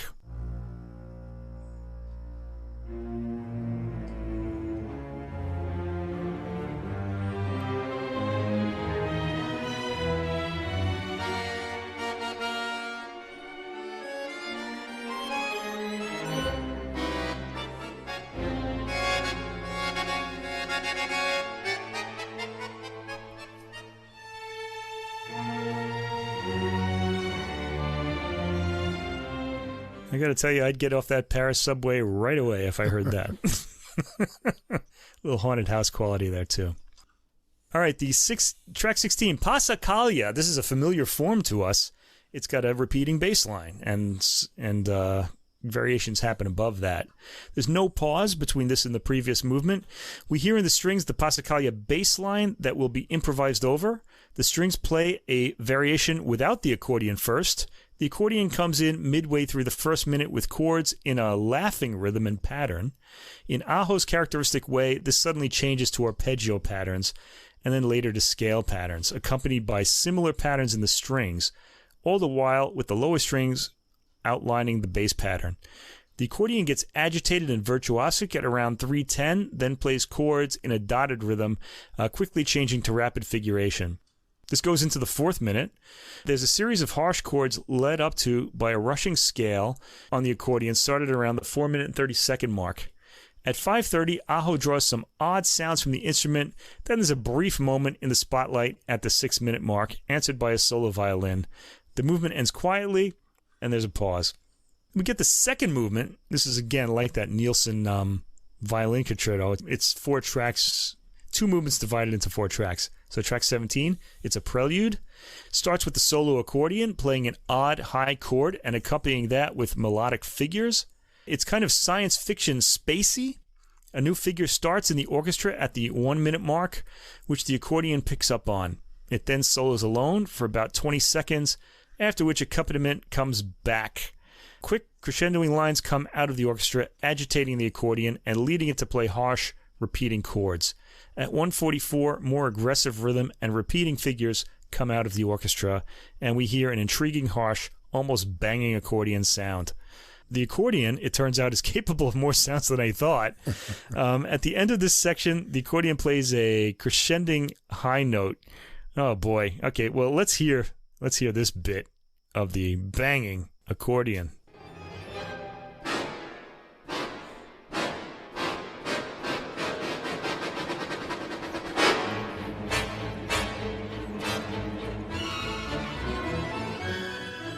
And it's kind of like a barking dog. I wrote hyperventilating. Okay. All right. We go to the final track here, which is a fugue. Very traditional. There's a brief pause, and then the slow fugue theme starts in the strings. The accordion eventually comes in and plays what, to my ears, is material counter to the fugue material. At the 2-minute mark, it sounds like a new fugue theme emerges. The strings keep it up while the accordion doubles all his notes. At around the 3-minute and 50-second mark, there's a new dotted rhythm in the accordion and a new theme, and the rest of the strings play counterpoint in fugue. The movement, for the most part, is intellectually fugal without any histrionics or harshness. We hear some impressive virtuosity from Valkeajoki in his characterful descending scales. The strings straighten out their rhythm as the accordion continues playing the dotted rhythm. At the 7-minute and 55-second mark, the strings start several themes that are abandoned after the accordion seems to reject them with its chords. Something is decided on at 8:38, but it's brief, and there's an emphatic chord to end the piece. All right, so one of the enjoyable elements in Aho's music is his creative use of sounds that individual instruments can make. The ear is often surprised at what it's hearing, and I've offered you a few samples of some of those sounds. And that certainly draws me. He's a good orchestrator. Though these works can get agitated, they're generally on the quiet side. The accordion work less so, though. But please note, that does not mean that they're relaxing. They're certainly not. One word doesn't necessarily imply the other, so you can be quiet but not relaxing. Aho is extremely prolific, yet seems to still have ideas to spare. These 3 works pack in a lot of material. The samples I gave you don't do them any justice at all. They're just kind of more unusual elements of the scores that I want you to hear. And the unusual timbres of the 3 instruments are fully taken into account in what goes on around them. It's certainly an interesting listen, and will have you rethink these 3 solo instruments. Yeah, this is interesting for the variety of sounds and combinations of timbres, and you don't usually hear a recorder doing something like this, and you don't hear it at all in modern music, so that was kind of interesting. And the accordion, we had some accordion earlier in the year, and so it's kind of interesting to hear in a classical the Mascots setting. One, Right. I remember that. Yeah. But these are, they're not relaxing performances at all. Don't put them on when your wife's coming home from work or something like that. Not like that. But if you're in the mood to hear some, interesting possibilities of instruments and kind of intriguing combinations of orchestral sounds, these are kind of on the cutting edge of some interesting ideas, I think. So it'd be interesting to hear some of his other works as well. And that's all I got. Oh. And it was plenty. There's a lot to talk about. All right, well, over on the jazz side, we're going to have a big band bonanza this week. All big band recordings. And I think they're all really interesting, and they have some unique character to them. We're going to start out deep in the heart of Texas. This is Chris Berg and the Metroplexity Big Band with a new recording, Perspective. It's on the Summit label, came out August 11th. Chris Berg, bassist, composer, and arranger, earned his master's and bachelor's of music degrees in jazz studies at the University of North Texas, where he directed jazz ensembles and taught big band arranging. He's been the director of jazz studies at Collin College near Dallas for 20 years. He's a composer and arranger for Bellwin Jazz and has written charts for numerous artists and school programs across the U.S. and the world. And his Metroplexity Big Band has been a staple in the Dallas area for quite some time. They've got a couple previous recordings. There's Time and Management in 2014. That's on Mama Records. And this time last year, 2012, also on Mama Records. And I think Mama, from what I understand, was taken over by Summit Records in around 2006, so it's part of that label for distribution. And on this recording, we've got some big-name guests, Randy Brecker, Eric Marienthal, and Tom Malone. And Randy Brecker writes some intro notes about how in the past you would have to go to New York or L.A. to find the best recording releases, but now the music scene is sort of, his word I think, is cracked open with great local bands.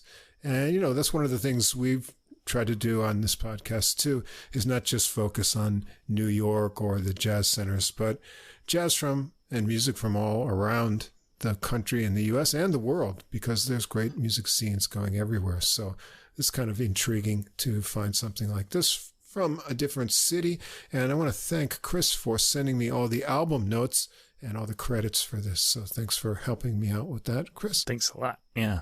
And let's go through the band quickly. On trumpets, we've got Micah Bell, Thomas Eby, Luke Wingfield, Pete Claggett, Stuart Mack, Jeff Linebaugh, Andrew Bezic, Ken Edwards, and Jake Boldman. Trombones, Tim McMillan, Keith Oshido, Milos Yoas, Seth Vatt, John Adamo, Simon Willits. On saxes, Bruce Bonestingle, Sarah Roberts, Brian Clancy, Brian Gorel, Roger Holmes, Heath Jones, Mike Morrison, Kevin McNerney, and Andrew Stonerock. And the rhythm section is Kent Ellingson on piano, Greg Bissonette on drums on the first track. Then we've got John Simon on drums, tracks 2, 3, 4, 5, 7. Troy Kahn on guitar, Ezrin Guzman on percussion, and Stockton Helbing on drums on tracks 6 and 8, and Tom Burchell on guitar as well.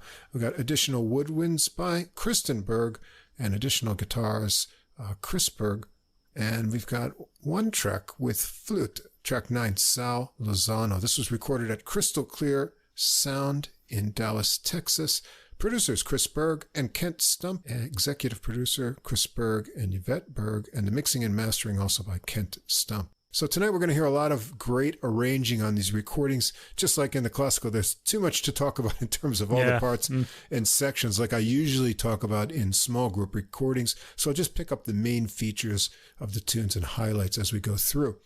We're going to start out with the first track, Modern Technology, Chris Berg's original. And this features Tom Bones Malone. More about him as we go on.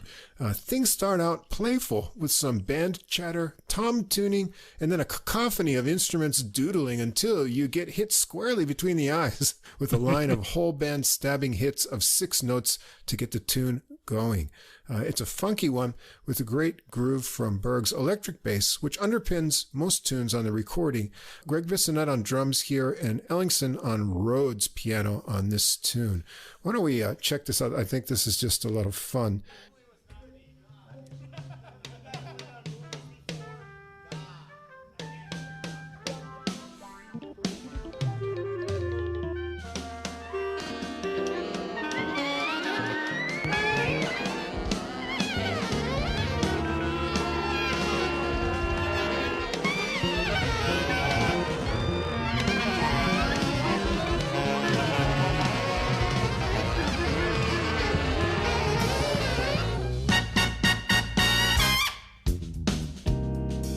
Oh yeah, check out that groove. I dig it too.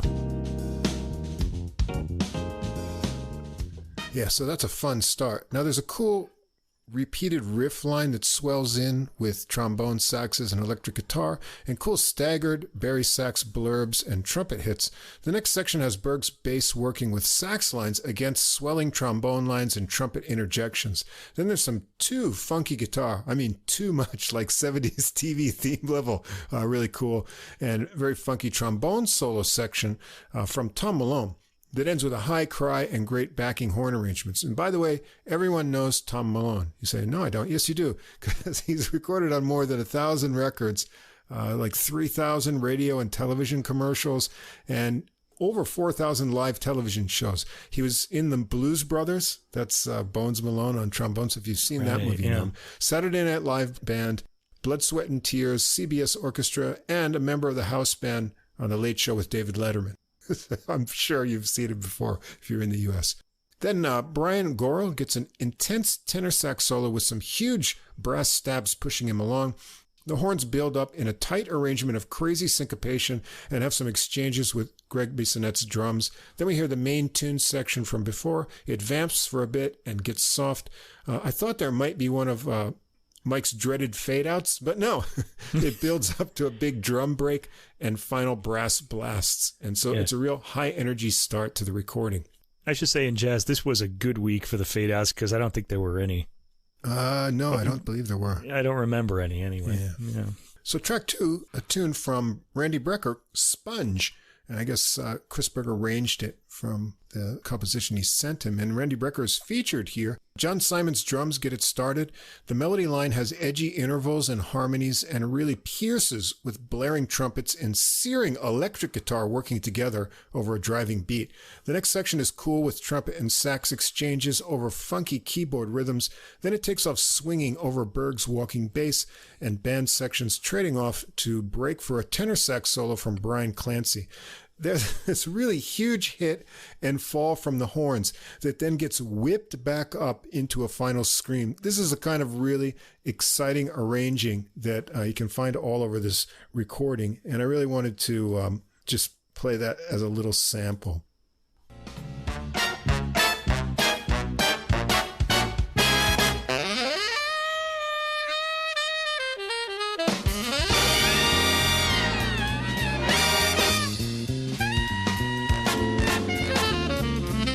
I wish we were on video so that people could see Russ's accents that he's making. Yeah, when that fall comes, it gets whipped right back up. That's like, it's got to be so exciting to play that. Anyway, tight horn stabs back Clancy's fluid blowing that you hear there. Then Randy Brecker follows with the solo, and he sounds better and better. Well, he's always guesting on everyone's recordings these days, and his solos are as good and powerful as ever. He sounds relaxed and fluid, building great melodic lines into a final screaming line. Things come down quieter, with Berg working a repeated note bass line and the trombones getting cool low spy theme hits. The sax is swirling on top with some topsy-turvy arranged lines. Then it returns to the funky section we heard before over the keyboards and into the big swinging section and ends up with a repeat of the searing guitar and trumpet opening theme. Intense tune from Randy Brecker and some powerful arranging from Berg. Track 3 is called At Water's Edge. It's one of Berg's originals. This one starts with a full band arrangement of lines over drum fills from Simon. Then it comes down quiet with some hypnotically rhythmic acoustic piano chords to segue into a fluid solo tenor sax melody from Brian Gorel. The horn arrangement builds up gradually with intersecting lines and nice accents from Berg's bass below and drum hits to a hold. It gets quieter with a light Latiny groove in the bass line and cymbals for a trumpet solo from Pete Claggett. He keeps it lilting and delicate, even with lines rising into the higher register. It's very tasty. The band builds to more blasts and then more sax from Gorel over a new syncopated rhythm section groove. The horn lines match the hits and build up with Gorel soaring out in the gaps. A new little clicky rhythm section groove emerges, and the band builds up again to some screaming lead trumpet. There's a little taste again of the rhythmic acoustic piano that we heard at the start, and the drums kick the horns into a final line and scream to end it. I really like the dynamic contrasts, evolving rhythmic feels, and the return of familiar ideas in the arrangement. Track 4 is Footprints. This is a Wayne Shorter tune. It's from his 1966 recording Adam's Apple, and this features Eric Marienthal on alto sax. It starts out with a super funky sax section solely, and the standing out bari sax is really cool. Let's take a listen to the beginning of this tune just to get the feel for it.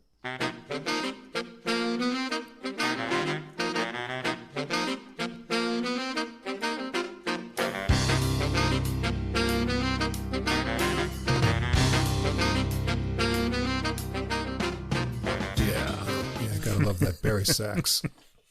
I always love the bari sax. So the bass and drums kick in there, as you heard, and Berg gets a cool rising bass line going. Trombones and then trumpets join in to build it up, and the groove continues to bring in Erik Marienthal with cool rhythmic change-ups to navigate with bass and drums locking in. A full band arrangement develops with lots of different section lines to a brass hold. Then a new Latin groove builds energy to some trumpet screams.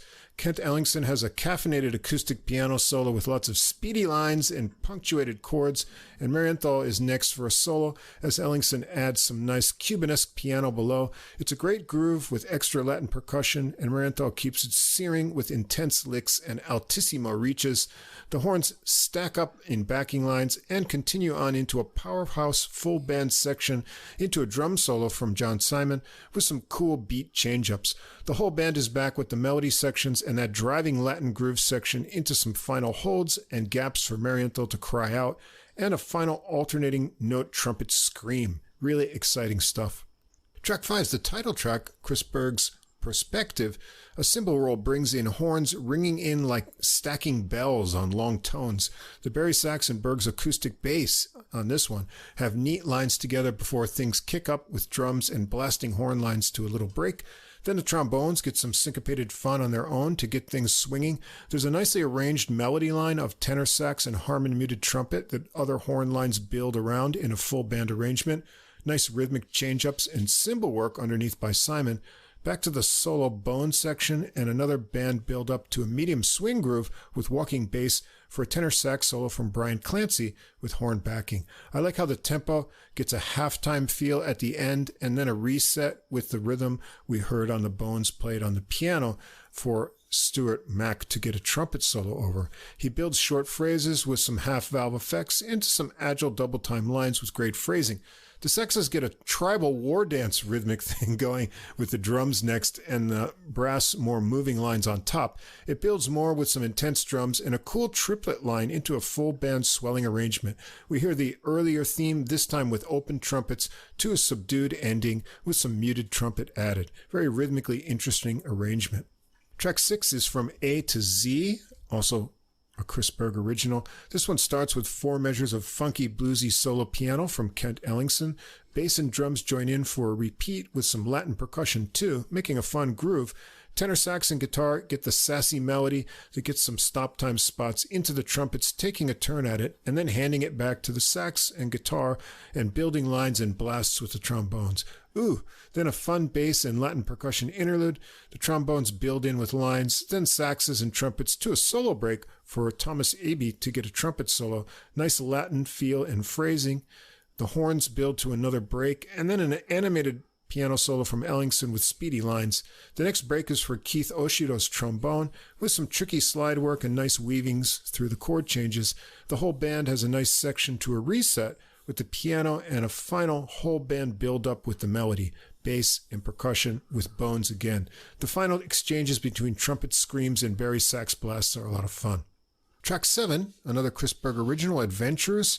Something different for this one, rubato melodic phrases with Berg's bass taking the lead with soft legato horn line harmonies moving together and around. There are pauses between phrases, and then the cymbals trace out a 6/8 rhythm to be joined by rhythmic piano and dotted quarter note bass lines.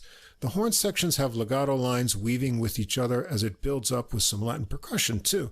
The rhythm section drops out for the horns to go on their own until snare drum brings the rhythm section back to power the horns to a climax with punctuated stabs. There's some interesting ominous guitar underneath too, I think there. That breaks into an open section with ringing piano. And do I hear a little castanet in the hand percussion there? A nice little touch. Ping-pong trombone lines set up a new melody line with unison soprano sax and Berg's bass. Interesting combination of tones. That was Bruce Bohnstengel on the soprano sax, and he continues on for a solo over a shaker groove. He swoops up some fast-fingered licks with a lot of energy as the groove intensifies and the horns build into a big, layered arrangement ending in trumpet fanfares. A drum break brings back the earlier section with guitar to an exciting ending of fast-rising sax lines and trumpet blasts. Track 8 is called Cool Man Jack, and that's by the drummer here, Stockton Helbing. An interesting loping, swinging groove for an intro. There's some ringing guitar notes and an ominous minor bass line. It almost sounds like bass clarinet joining on the low line, but maybe it's just bari sax. The horn sections stack on with some fun Harmon-muted trumpet trills, and a drum roll gets it off on a swing over walking bass. Berg's on acoustic bass on this one. A trombone and tenor sax get the riffy melody line, and nice trombone hits there too. There's a pregnant pause before a new section, and it's definitely bass clarinet in there. It builds up with muted trumpets on top of the arrangement, and then the melody gets taken by the whole sax section with muted trumpets getting a line on top. Back to the ominous opening idea with the trombones, and then saxes and trumpets building it up to a tenor sax solo from Brian Clancy with nice tone and phrasing, taking it way up high and getting some angsty cries. The horns build it back to a break and switch to a trombone solo from Keith Oshiro that has smooth reach all the way up. The backing horn arrangement is great and carries on into a full band build-up with a detached lead trumpet scream. It winds down into the ominous intro idea with drum tom fills, and the horn sections with muted trumpets take it to a final oomph. And track 9, Ricordami, of course, the Joe Henderson great tune from Page 1, 1963 record. And Sal Lozano starts it out with solo flute. It's very intense and cool with some flutter-tonguing, breathy urgency and minor modal improvisations. Drums kick it into a rocky intro arrangement with some searing guitar under the horn lines. Lozano gets the famous melody lines. Check out the way the bass drums and piano lock in on figures underneath. This is really cool, so I think we should check this out so you can get this flavor on the last tune on the recording.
There's that famous melody. And listen to the bass move under there. Ooh. Yeah. So there the trombone joins the flute as a samba groove takes shape. They go around again with the full band adding in. It builds through a transition section with guitar and horn lines, and then Lozano is off on an improvised solo. Nice rhythm guitar here, adding to the feel of pulsing samba electric bass from Berg with Latin percussion. Ellingson gets a piano solo next with exciting rhythmic lines and high runs. Michael Bell gets a trumpet solo. Actually sounds more like a flugelhorn here with the fat tone. Some nice little ornamental turns and reaches up high. There's a nicely arranged sax section with the flute added in, and the whole band gets a skillful arrangement that builds up into a cool vamping section that starts with synced guitar and bass riffs over Latin percussion. The band builds up from trombone licks, sax and flute with hints of the melody, and then trumpets to a falling cascade of trumpets and final lines with drum breaks to some final big hits. And that wraps it up. It's a high-energy big band recording that has all the right ingredients. First, interesting original compositions from Berg, Randy Brecker, Stockton, Helbing, and one classic Joe Henderson tune. Just as essential are the skillful arranging skills from Berg, making all the tunes exciting and adventurous. You won't get bored here with the constant rhythmic inventiveness and changing instrumentation. It's a powerful band with strong sections all around, screaming trumpets, thick trombones, and saxes. Guitar plays an essential role in some of the tunes, and Berg's bass lines hold things down and have active parts in the arrangements, sometimes working melody lines with other instruments. Of course, the great soloists, Brecker, Malone, and Marienthal all shine, but the band soloists are all unique and high level as well. Yeah, this is a really exciting record. The ensemble playing really knocked me out, really, all the way through. They were really tight in every hairpin turn of melody and change of rhythm and texture, and there are plenty of them to keep the ears and brain engaged, too. The sound of the album, it was really well produced as well. Like, the sound of the album was full, really enjoyable. It's more of a studio sound. Right. No problem with that when the band sounds like this. You can easily pick up every detail. For that, I preferred this to a live concert hall sound because you can really pick out a lot of detail out of the texture. I guess I would have liked a little less reverb at times, like on that flute solo at the very end. There was a lot of reverb on that. But that's what they wanted, I guess. Or the trumpet at Water's Edge, too, had a lot of reverb on it. That's just taste, though. It makes the sound a little larger than life, and I prefer to just hear their tone. I'm always kind of looking for the tone. Both solos were really exciting and would have been fine without the reverb. Standout tracks for me were Modern Technology, the first track, the one you sampled, and From A to Z with its Latin groove. But really, it was a good listen all the way through. Yeah, exciting stuff. All right, the next recording, we're going to be focusing on the vocalists, but also great arrangements, and appropriately titled Voices. Yeah. This is by the Danny Jonokuchi Big Band. It's on Outside in Music. Came out August 18th. Now, Danny's originally from Los Angeles, and yes, that is a Japanese name. His father is Japanese, but now he's come from California, active in New York. He holds a master's degree in composition from the Aaron Copland School of Music at Queens College, an undergraduate jazz studies degree from Temple University's Boyer College of Music and Dance, where he studied with Terrell Stafford, a great trumpeter who we just heard his most recent recording a couple weeks back. Now, Danny currently leads 3 ensembles, large ensembles. The Danny Jonokuchi Big Band 17-piece collection that we're going to hear here. He's also got the Danny Jonokuchi and the Revisionists and the New Alchemy Jazz Orchestra. So he's got 3 large groups that he works with. Voices here is a celebration of the great tradition of jazz vocalists backed by a jazz orchestra. And what's cool about this is we've got 11 different singers. They're all on the New York City scene, and so we get a different singer to check out for each tune, which is a pretty cool idea. And all the arrangements are of jazz standards, all done by Danny Jonokuchi. So let's go through the musicians in the band. On the saxes and reeds, we've got Andrew Gould, Christopher McBride, and Chris Oates on alto saxes. On tenor sax, John Bechet, Chris Lewis, and on the baritone sax, Andrew Gutowskis. Also got doubling on clarinets with the tenor saxes and altos playing flute, and Gutowskis also on flute. On trumpets, Nick Marchion, Sam Hoyt, James Zoller, Noah Halpern, and John Lake, Scott Wendholt, Bruce Harris. And the last 3 only play on tracks 4, 7, 9, and 11. Trombone section, Robert Edwards, Sarah Giacovino, Jason Jackson, and Reginald Chapman on the bass trombone. In the rhythm section, Jeb Patton on piano, Samuel Harris, upright bass, Kevin Congleton, drums, and Victor Pablo on percussion. Starting out with the first track, The One I Love Belongs to Somebody Else. This is by Isham Jones and Gus Kahn. The song was recorded by Isham Jones Orchestra 1923. Going back 100 years already. And this features Alexa Barcini, who's originally from Philadelphia, and her mother was an opera singer. Well, it jumps out swinging with big shakes in the trumpets, and Barcini comes in with a nice line with an upward sliding pitches on the lyrics. She swings nicely with great enunciation. There are great backing lines in each section, and I like how they are panned. Saxes to the left, trumpets center, trombones to the right. That kind of weaves them around the centered vocals. It's such a happy tune for a sad subject. James Zoller gets a bubbly trumpet solo. There's a little transition to a bari sax solo from Andrew Gustauskas with speedy lines. It gets a lifting modulation to bring Barcini back, and the band really whips it up to the ending with a great arrangement. Let's check out the ending of the tune to get a feel for this. Love belongs to somebody else. He means his tender songs for someone else. And even when I have my arms around him, I know his thoughts are strong for somebody else. The hands I hold belong to someone else. I bet they're not too cold for somebody else. It's tough to be alone on a shelf. Much worse to fall in love by yourself. That one I love. That one I love. That one I belongs to somebody else.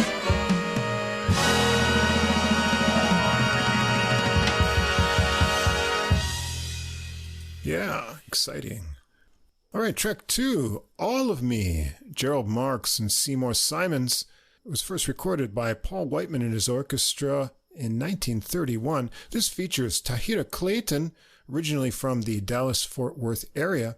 Another great swinging full band intro.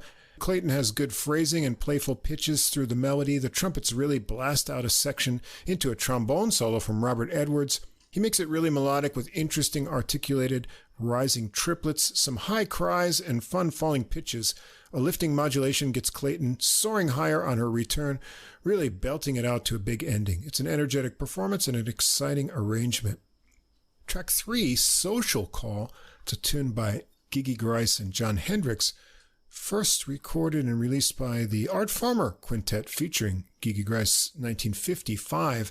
This features Nicole Zoraitis, who grew up in Connecticut, also played trombone and studied classical voice at New York University. Started out singing opera professionally before switching over to jazz. It's a medium tempo with brush drums, a half-note bass bounce, and muted trumpets. Zoraitis has a very warm voice with a great sense of pitch. I like the way she sings out the final line. Chris Lewis gets a tenor sax solo, and then Jason Jackson on trombone, both swinging easily. Zoraitis is back on the bridge to take it to the end, and the band arrangement is great at the end with soft sax figures and final trumpet and trombone stabs. Let's check out a little bit of that ending. But if you should try to kiss me, I promise I won't stop. Maybe we'll get back together, starting with this inside. Hello, mental, simple social call. A simple social call.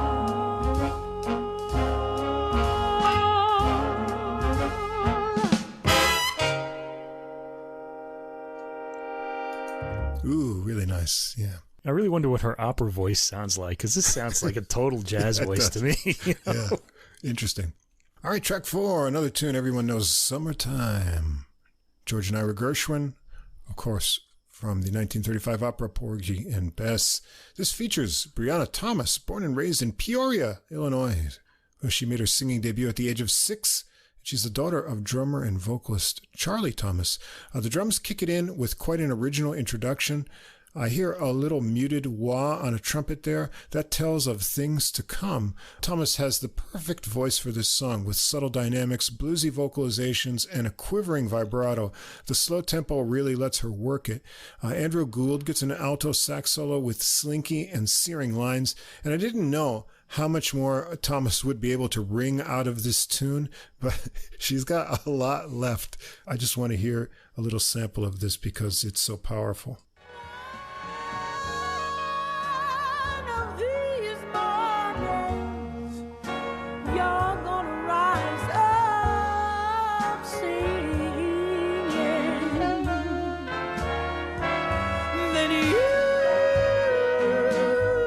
Spread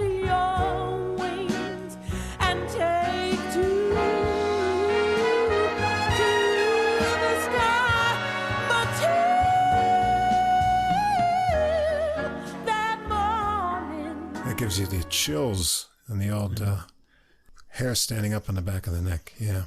The way the band gave that a bluesy kind of feel too. You know? Yeah, really nice.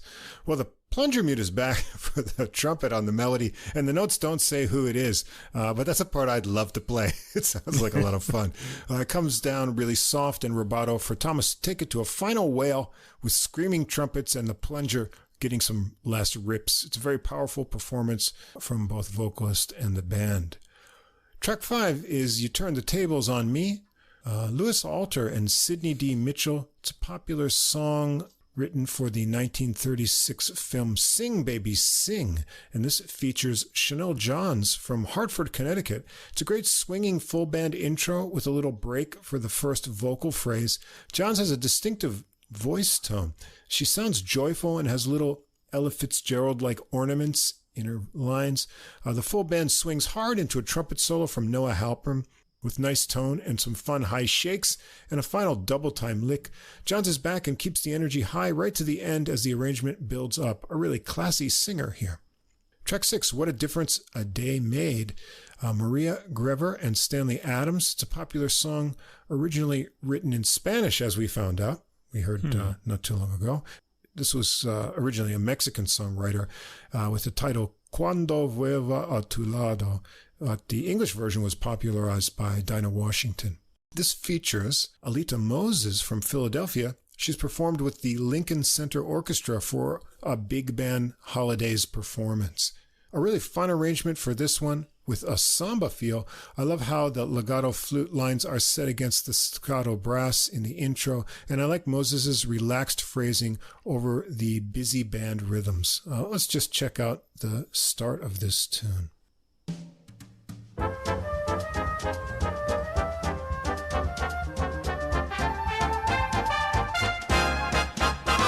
What a difference a day made. 24 little hours brought the sun and the flowers where there used to be rain. She sounds all smooth and relaxed, and there's all this stuff burbling and percolating underneath. Yeah, it's pretty nice contrast there. The arrangement makes the most of the fluttering flutes. Sam Hoyt gets a trumpet solo with a lot of rhythmic variety in his lines and great melodic ideas. Andrew Gutauskis gets a bari solo with some speedy triplet lines. It modulates up for an enthusiastic ending when Moses returns, finishing with fun falling final horn lines. Track 7, Blame It on My Youth. Oscar Levant and Edward Heyman, 1934. The Dorsey Brothers Orchestra recorded it. This features Charles Turner, the only male vocalist from California. A lush rubato ballad intro with soft horn lines, including flute. It comes into tempo with Turner's vocals. He's got an interesting voice, soft, warm in the lower register, but getting up high easily. Jeb Patton gets a piano solo with a delicate touch and ringing notes, and Turner returns to take it to the end, where he gets some space for his voice to float on its own before the soft horn lines and upward trickles of Patton finish it up. Track 8, Born to be Blue, by Mel Torme and Robert Wells. This was first released by Mel Torme with Sonny Burke and his orchestra in 1946. This features Luisi Yegiazarian, who grew up in post-Soviet Armenia, immigrating to the U.S. in 2002. This one starts with a super bouncy 6/8 band arrangement that settles into a slow 4 for Yegiazarian's smoky vocals, but they bring back the 6/4 for a little interjection, which makes it really interesting. Let's check out just the beginning of this to see how that works.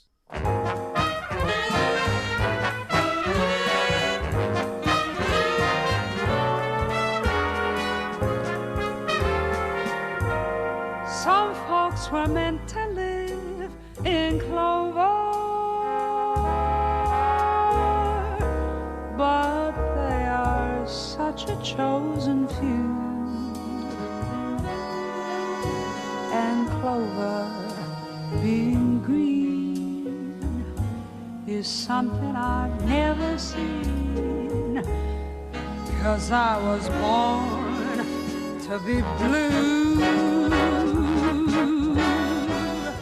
Very cool. That coming back of the rhythm.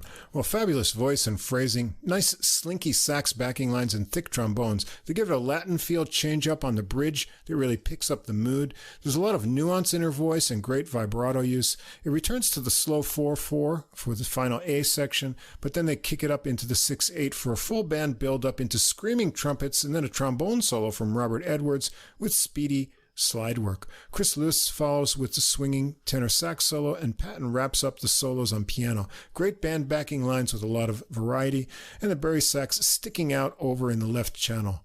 Yegizarian is back on the bridge to take it to the end with some bluesy feel. The trombones have some fun ending notes under held-out high trumpets. A really captivating singer. Track 9, So Many Stars, featuring Sirentip, who has both Thai and Swedish heritage. This is a tune written by Alan Bergman, Marilyn Bergman, and Sergio Mendes. So it's from Sergio Mendes in Brazil 66, famous recording, right? So it's a lush intro, starting with flute, swelling horn lines. I think you hear some bass clarinet in there. Sirentip takes the easy flowing vocals with relaxed phrasing and a hint of R&B feel. The horn arrangements stay lush, and Robert Edwards gets a well-constructed trombone solo with playful articulation. When Sirentip comes back with the vocals, I like the volley of notes starting with trombones under the which one to choose lyrics that move from left to right through the instruments. Nice little arranging touch. It ends with a really thick chord of winds over softly throbbing bass with piano trickles. Track 10, All or Nothing at All, by Arthur Altman and Jack Lawrence. First released by Jimmy Dorsey and his orchestra, 1939. This features Martina da Silva, who's originally from New York, born to a Brazilian father and American mother, and she completed her undergraduate degree at the New School for Jazz and Contemporary Music, and we know her pretty well from recordings with Stephen Feifke. A big full band intro with shimmering sax lines into the familiar staccato backing figures of the tune. Da Silva comes in warm and smoky in her lower register. She has such great vocal control. Nice Barry sax doodles under the vocal on the A section repeat. The rhythmic feel evolves interestingly through the tune. The first part of the A section is kind of straight, but picks up more of a swing in the second half, and then it works up to a driving swing on the major B section with huge horn stabs. When Da Silva gets to the end, you're ready for her to belt it out, but it gets soft instead with a harmonic diversion into a detour with little piano figures and band arrangement build-up. Christopher McBride emerges with an energy-charged boppy alto sax solo with some really high reaches. He's really on fire, and Da Silva is back on the bridge, and now she'll get a dramatic ending, but she sets it down easy over swelling trombones and muted trumpets. And the final track, 11, I'm Just a Lucky So-and-So, Duke Ellington and Mac David. It's first released by Duke Ellington and his orchestra, 1946. This features Hannah Gill from the Eastern Shore of Maryland, and her debut jazz album, Everybody Loves a Lover, comes out this month. So check that out if you like this voice. An intro with loping bass and sax figures and huge trumpet blasts, and Gill sings it with a sassy bluesiness. I really liked this, so let's just check out the beginning.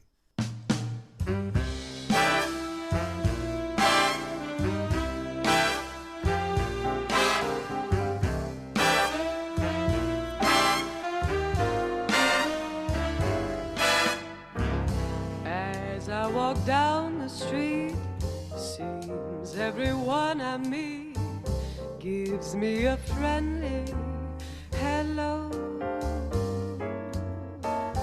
I guess I'm just a lucky so-and-so. Very nice. I thought you'd go for the trumpet with the wah mute. Like, oh, yeah, well, that's really cool. That was pretty fantastic. I wanted to highlight the vocalists. Right. Anyway, this tune wraps it up. So it's a very classy recording, fabulous young vocalists and great arranging. Joe Noguchi has kept the spirit of the original jazz standards, but you can find inventiveness all through the arrangements. The whole band is charged up and swings and screams with enthusiasm.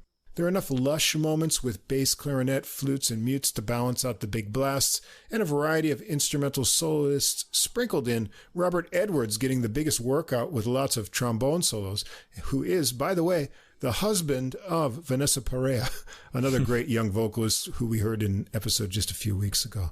So great arranging from Joe Noguchi, and I can't wait to hear some more. Yeah, I thought you could have really sampled every track on this album because they're all different, because there's a different vocalist on each track. So you really have to hear the whole thing, I think, for listeners out there. Yeah, it's a straightforward, feel-good swinging album with some brassy blasts and energetic vocals really all the way through, and great arranging, too. It's really appealing right away. I almost felt like the vocalist should have had the headline, but, John Akuchi, of course, it's his band. He's, it's his album, but I still feel like, the vocalist, when the vocalist is on the record, they're kind of the main focus. Anyway, we get to hear him solo a lot too, and to good effect. I mentioned the wah trumpet solo at the very end on track 11. I'm just a lucky so and so. Right. Yeah. I think he's on What a Difference a Day Makes too. He has a good. There's also a suave baritone sax solo on that track too. What a Difference a Day Makes. So I liked hearing that as well. As a non-jazz listener, mostly, I listen to jazz, but I'm not as familiar with it as most. I always love to hear the words to all of these songs because I don't know them. I usually know them as instrumentals, Right. So I thought this was really cool, and I was kind of engaged also by that. It was a little bit of an education for me too. The different vocal timbres of each singer really keeps the ear engaged too. I thought it was a nice idea to have them so many different vocalists on the album. All right, and one more ending up the Big Band Bonanza. And this is Groove Yard by the John LaBarbera Big Band. It's on Origin Records, came out August 25th. John LaBarbera, now 77 years old, is a trumpeter, composer, and arranger, known for his work in the Buddy Rich and Buddy DeFranco's Glenn Miller Band in the 60s and 70s. In the 80s and 90s, he worked mainly as a composer and arranger. He made a lot of scores for college and high school big bands and did commissions for movies and television and commercials.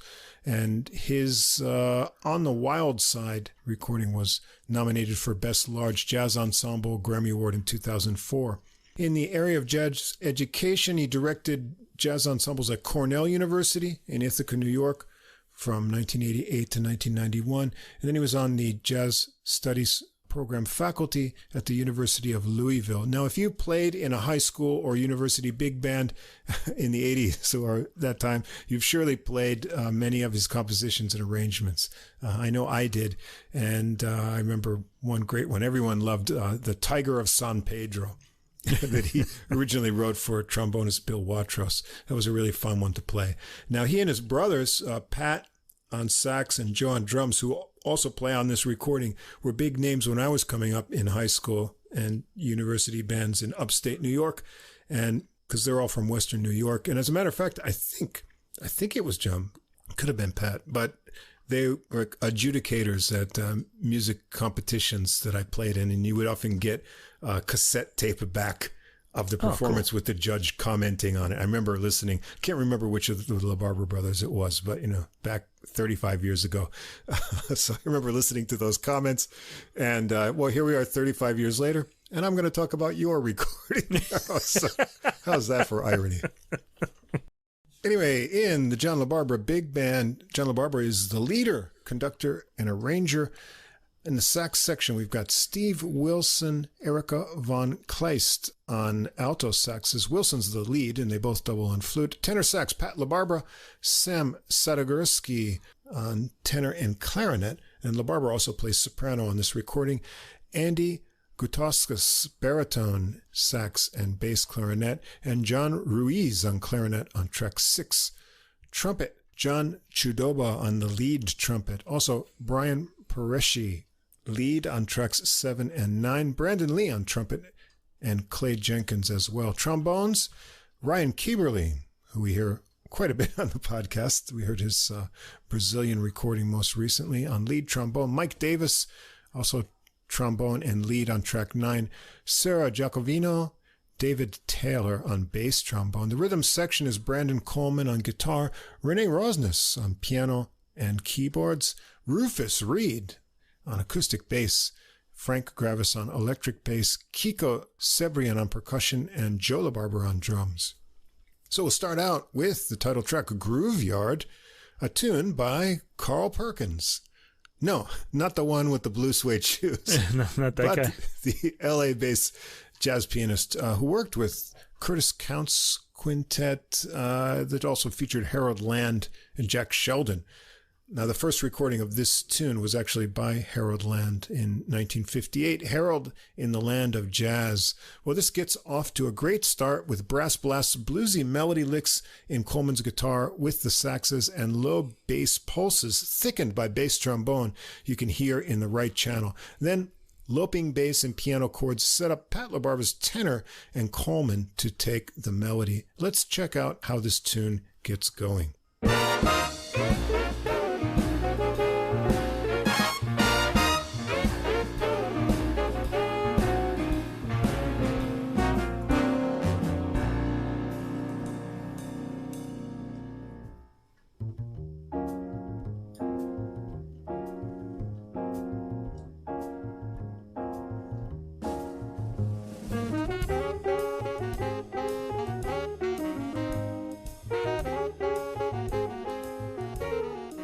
Feels good. Yeah. All right, the other saxes join in and the brass get flowing backing lines. The intro brass blasts idea return for build up into a solo for Coleman's guitar. He's super relaxed and flowing with nice bluesy double stops, nicely arranged backing lines, and the saxes swell in and out. Pat LaBarbera follows, keeping that relaxed feel but getting some edgier tone on his licks. A really swinging full band arrangement builds it up to the intro idea over low blasts and into some cool different directions. You anticipate a big screaming ending, but it settles into some more sax and guitar exchanges over soft horn backing. Track 2, My New Summer Samba. This is an original by John LaBarbera, a samba with a throbbing electric bass pulse from Frank Gravis and Renee Rosnes switching to electric piano.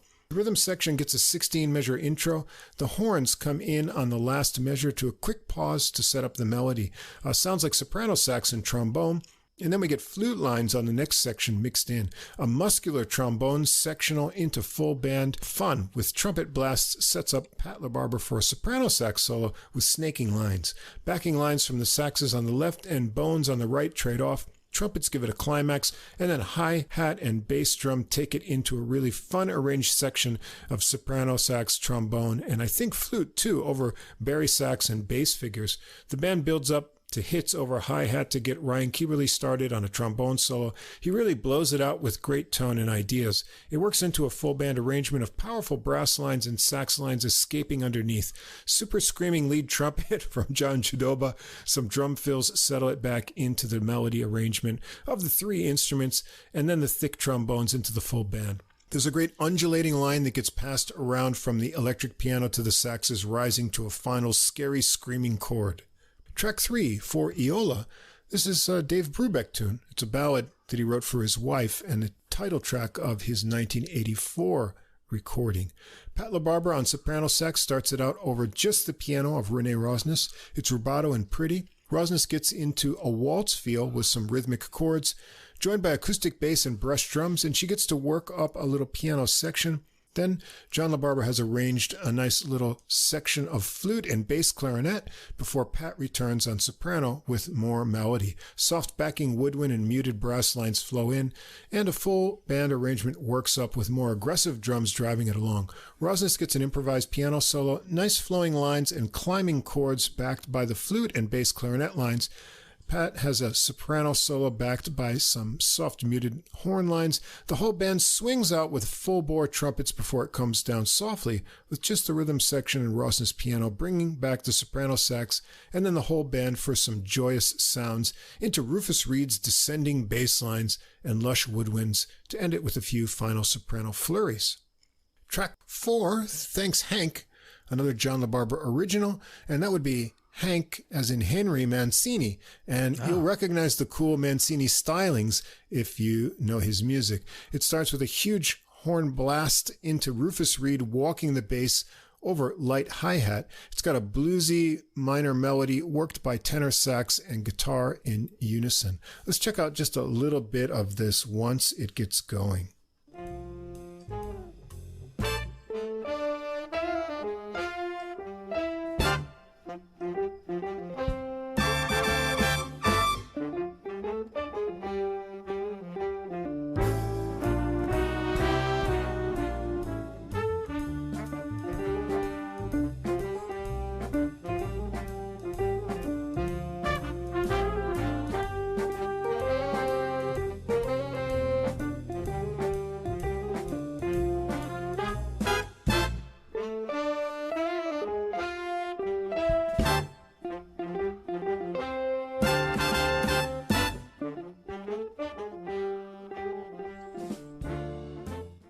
Well, cool stop time breaks there, and then huge trumpet scream interjections as it builds up and the horns swing.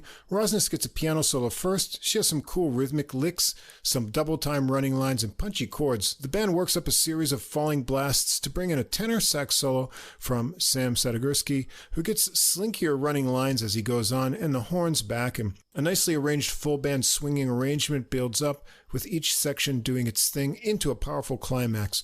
Rosnes gets some cute dissonant staccato piano chords, and the sax and guitar melody returns punctuated by big tight blasts. Gets a really playful ending with flute and soft horn lines over descending bass and the hi-hat ticking to a pause before the final falling blast in fine Mancini fashion there. Track 5 is Train Some, Trane, The Coal Train by John LaBarbera as well. The rhythm section starts it out for 24 measures with some piano improvisations from Rosnes. Interesting modal harmonies to work through on this tune. The winds have a cool arrangement over stop time rhythms with big ominous open chords in the trombones. It gets swinging more with all sections working up to a climax. Pat LaBarbera gets an inspired tenor sax solo with a variety of horn backing lines cheering him along. And Rosnes has an exciting solo on piano too. The horns work behind her into a full band, powerful arrangement with trumpets pushing higher and higher. Pat LaBarbera gets some more tenor to an unexpected pause. The horns pick it up into a final exchange with the sax for a full ending.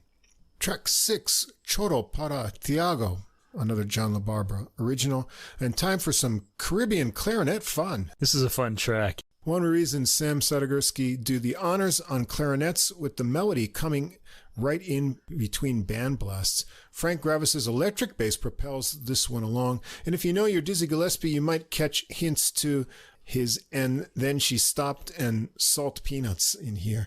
It's fun and infectious with the harmonized clarinet melody. There's some fun trading of trombone and trumpet sections over the drums as well. The clarinets each get bubbly solos, nice backing lines in the bones, and the whole band gets to work to a big happy finish with a little minor twist and fun breaks for the clarinets. Track 7 is Kay's Delight, also a LaBarbera original. This has a cool rhythm section opening with some modal piano from Rosnes. Trumpeter Brandon Lee gets featured on the melody that recalls a bit of Horace Silver's Nika's Dream to me.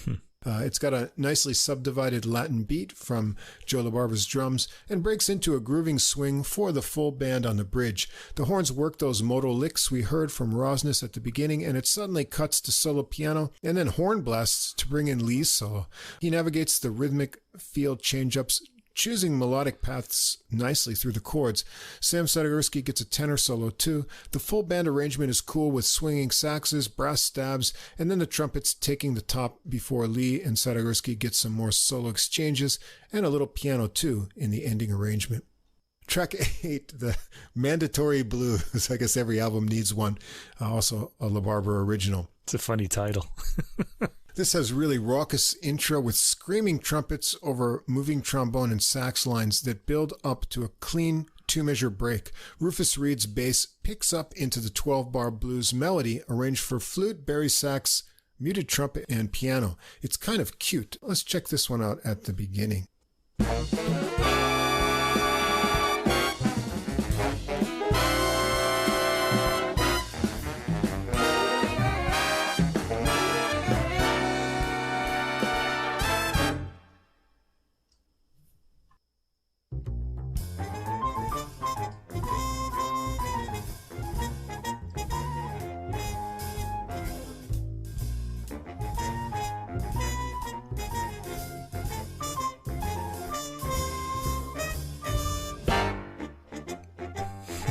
Great orchestration there, great arranging.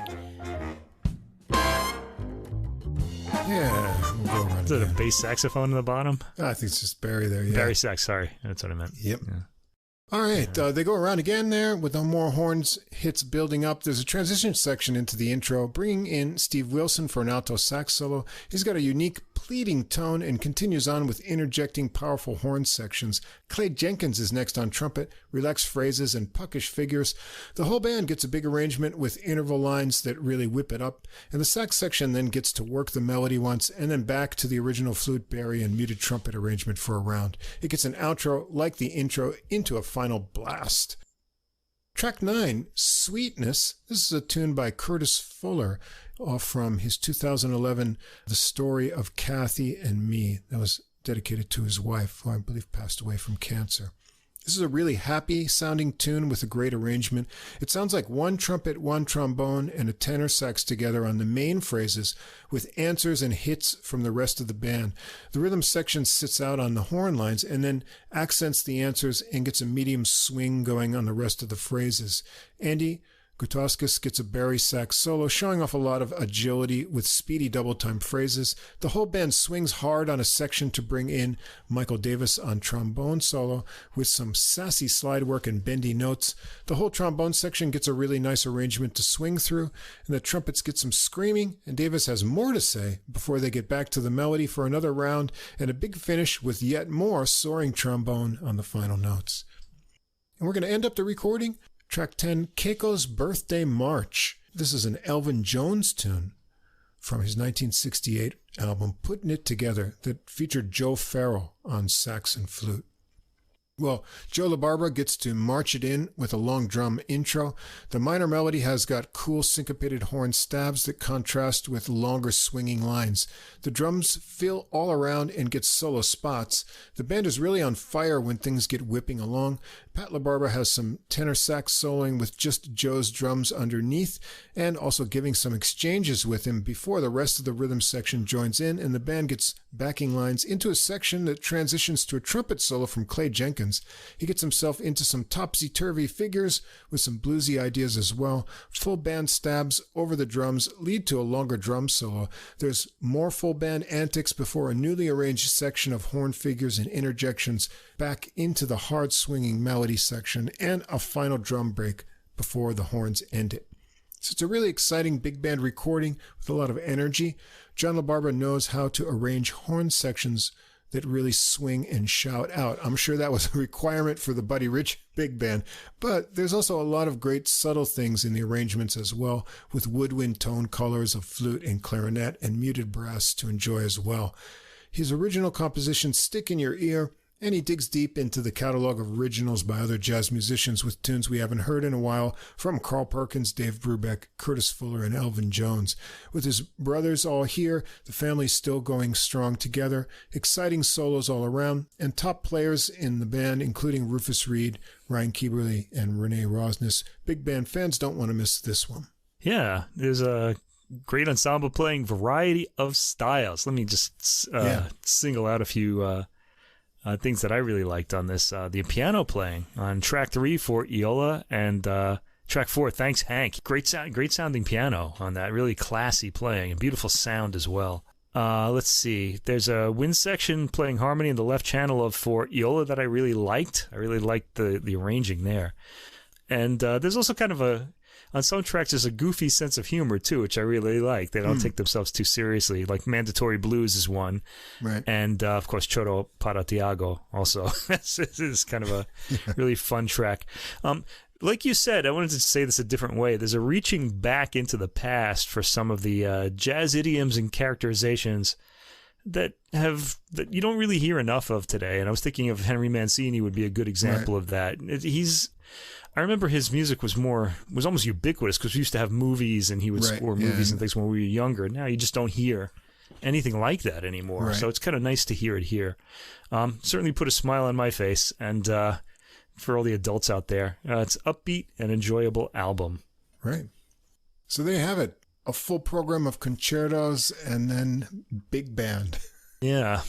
So it's a big program, and I think it was a long one too. So it turns out to have been just as long as the works we were talking about. Been, boy, yeah. There's a lot of music to listen to on this one too, so that'll be fun. Yeah. I think. Check out all these recordings. I think they're all really exciting this week. I hope we picked some samples that caught your ear, so you'll want to go and kind of stream them. Yeah, that's the whole point, right? Or buy them. I would buy them. Yeah. So we don't have a preview for our next episode because we're actually going to record, hopefully, the guest episode with Same Difference guys, which will come out the week after. So but we're probably going to do, like, next week would be like another episode of 6 albums, and then they'd come out the week after that. That's right. Yeah. So if you want to know what we're going to talk about in the next episode, we don't know yet. I have an idea, but I haven't really figured it out. There's a lot of great new stuff to choose from. So, but we'll put up a playlist for that not too long after this episode gets published, so you can check that out on Deezer or find a link to it on our Facebook page. It'll probably go up before this episode goes up, because we're a little early today too. Yeah. So that's why we don't have the list yet. Anyway, we've gone on long enough this episode, so thanks as always to Fast Signs of Staten Island for our glowing neon logo. Be sure to check out the Same Difference podcast. There's a link to it at the end of the description, and you'll hear their little promo when we sign off here. Any final words, Mike? Yeah, if you thought this podcast wasn't long enough, listen to it again, or go back and listen to some of our other ones. Yeah, we're always there. We have over 100 episodes now. You can you can enjoy all kinds of time with us. Especially those interview episodes. They haven't been listened to enough. So those are great. Yeah, I really like those. All right. Well, we're looking forward to getting together with the Same Difference guys, and we'll be back with one more regular episode 132 next week. Before that. But we'll see. And then after that, we'll be launching into the autumn releases all the way up to Christmas. There you go. Yeah. Coming soon. Can you believe it? You can start looking for Christmas music. They start coming out around October. So keep listening, and we'll see you again next time for episode 132. Same Difference. 2 jazz fans, 1 jazz standard. A review of a single jazz standard through music, history, and stories. And this is AJ. And this is Johnny. If you are a jazz fan and you like jazz standards, bebop, show tunes, ballads, you name it. Yeah, we've got them here. We drop a new show on you every other week, and we take a standard and we listen to a few different versions of it. Same Difference. Come join the fun. Looking forward to seeing you.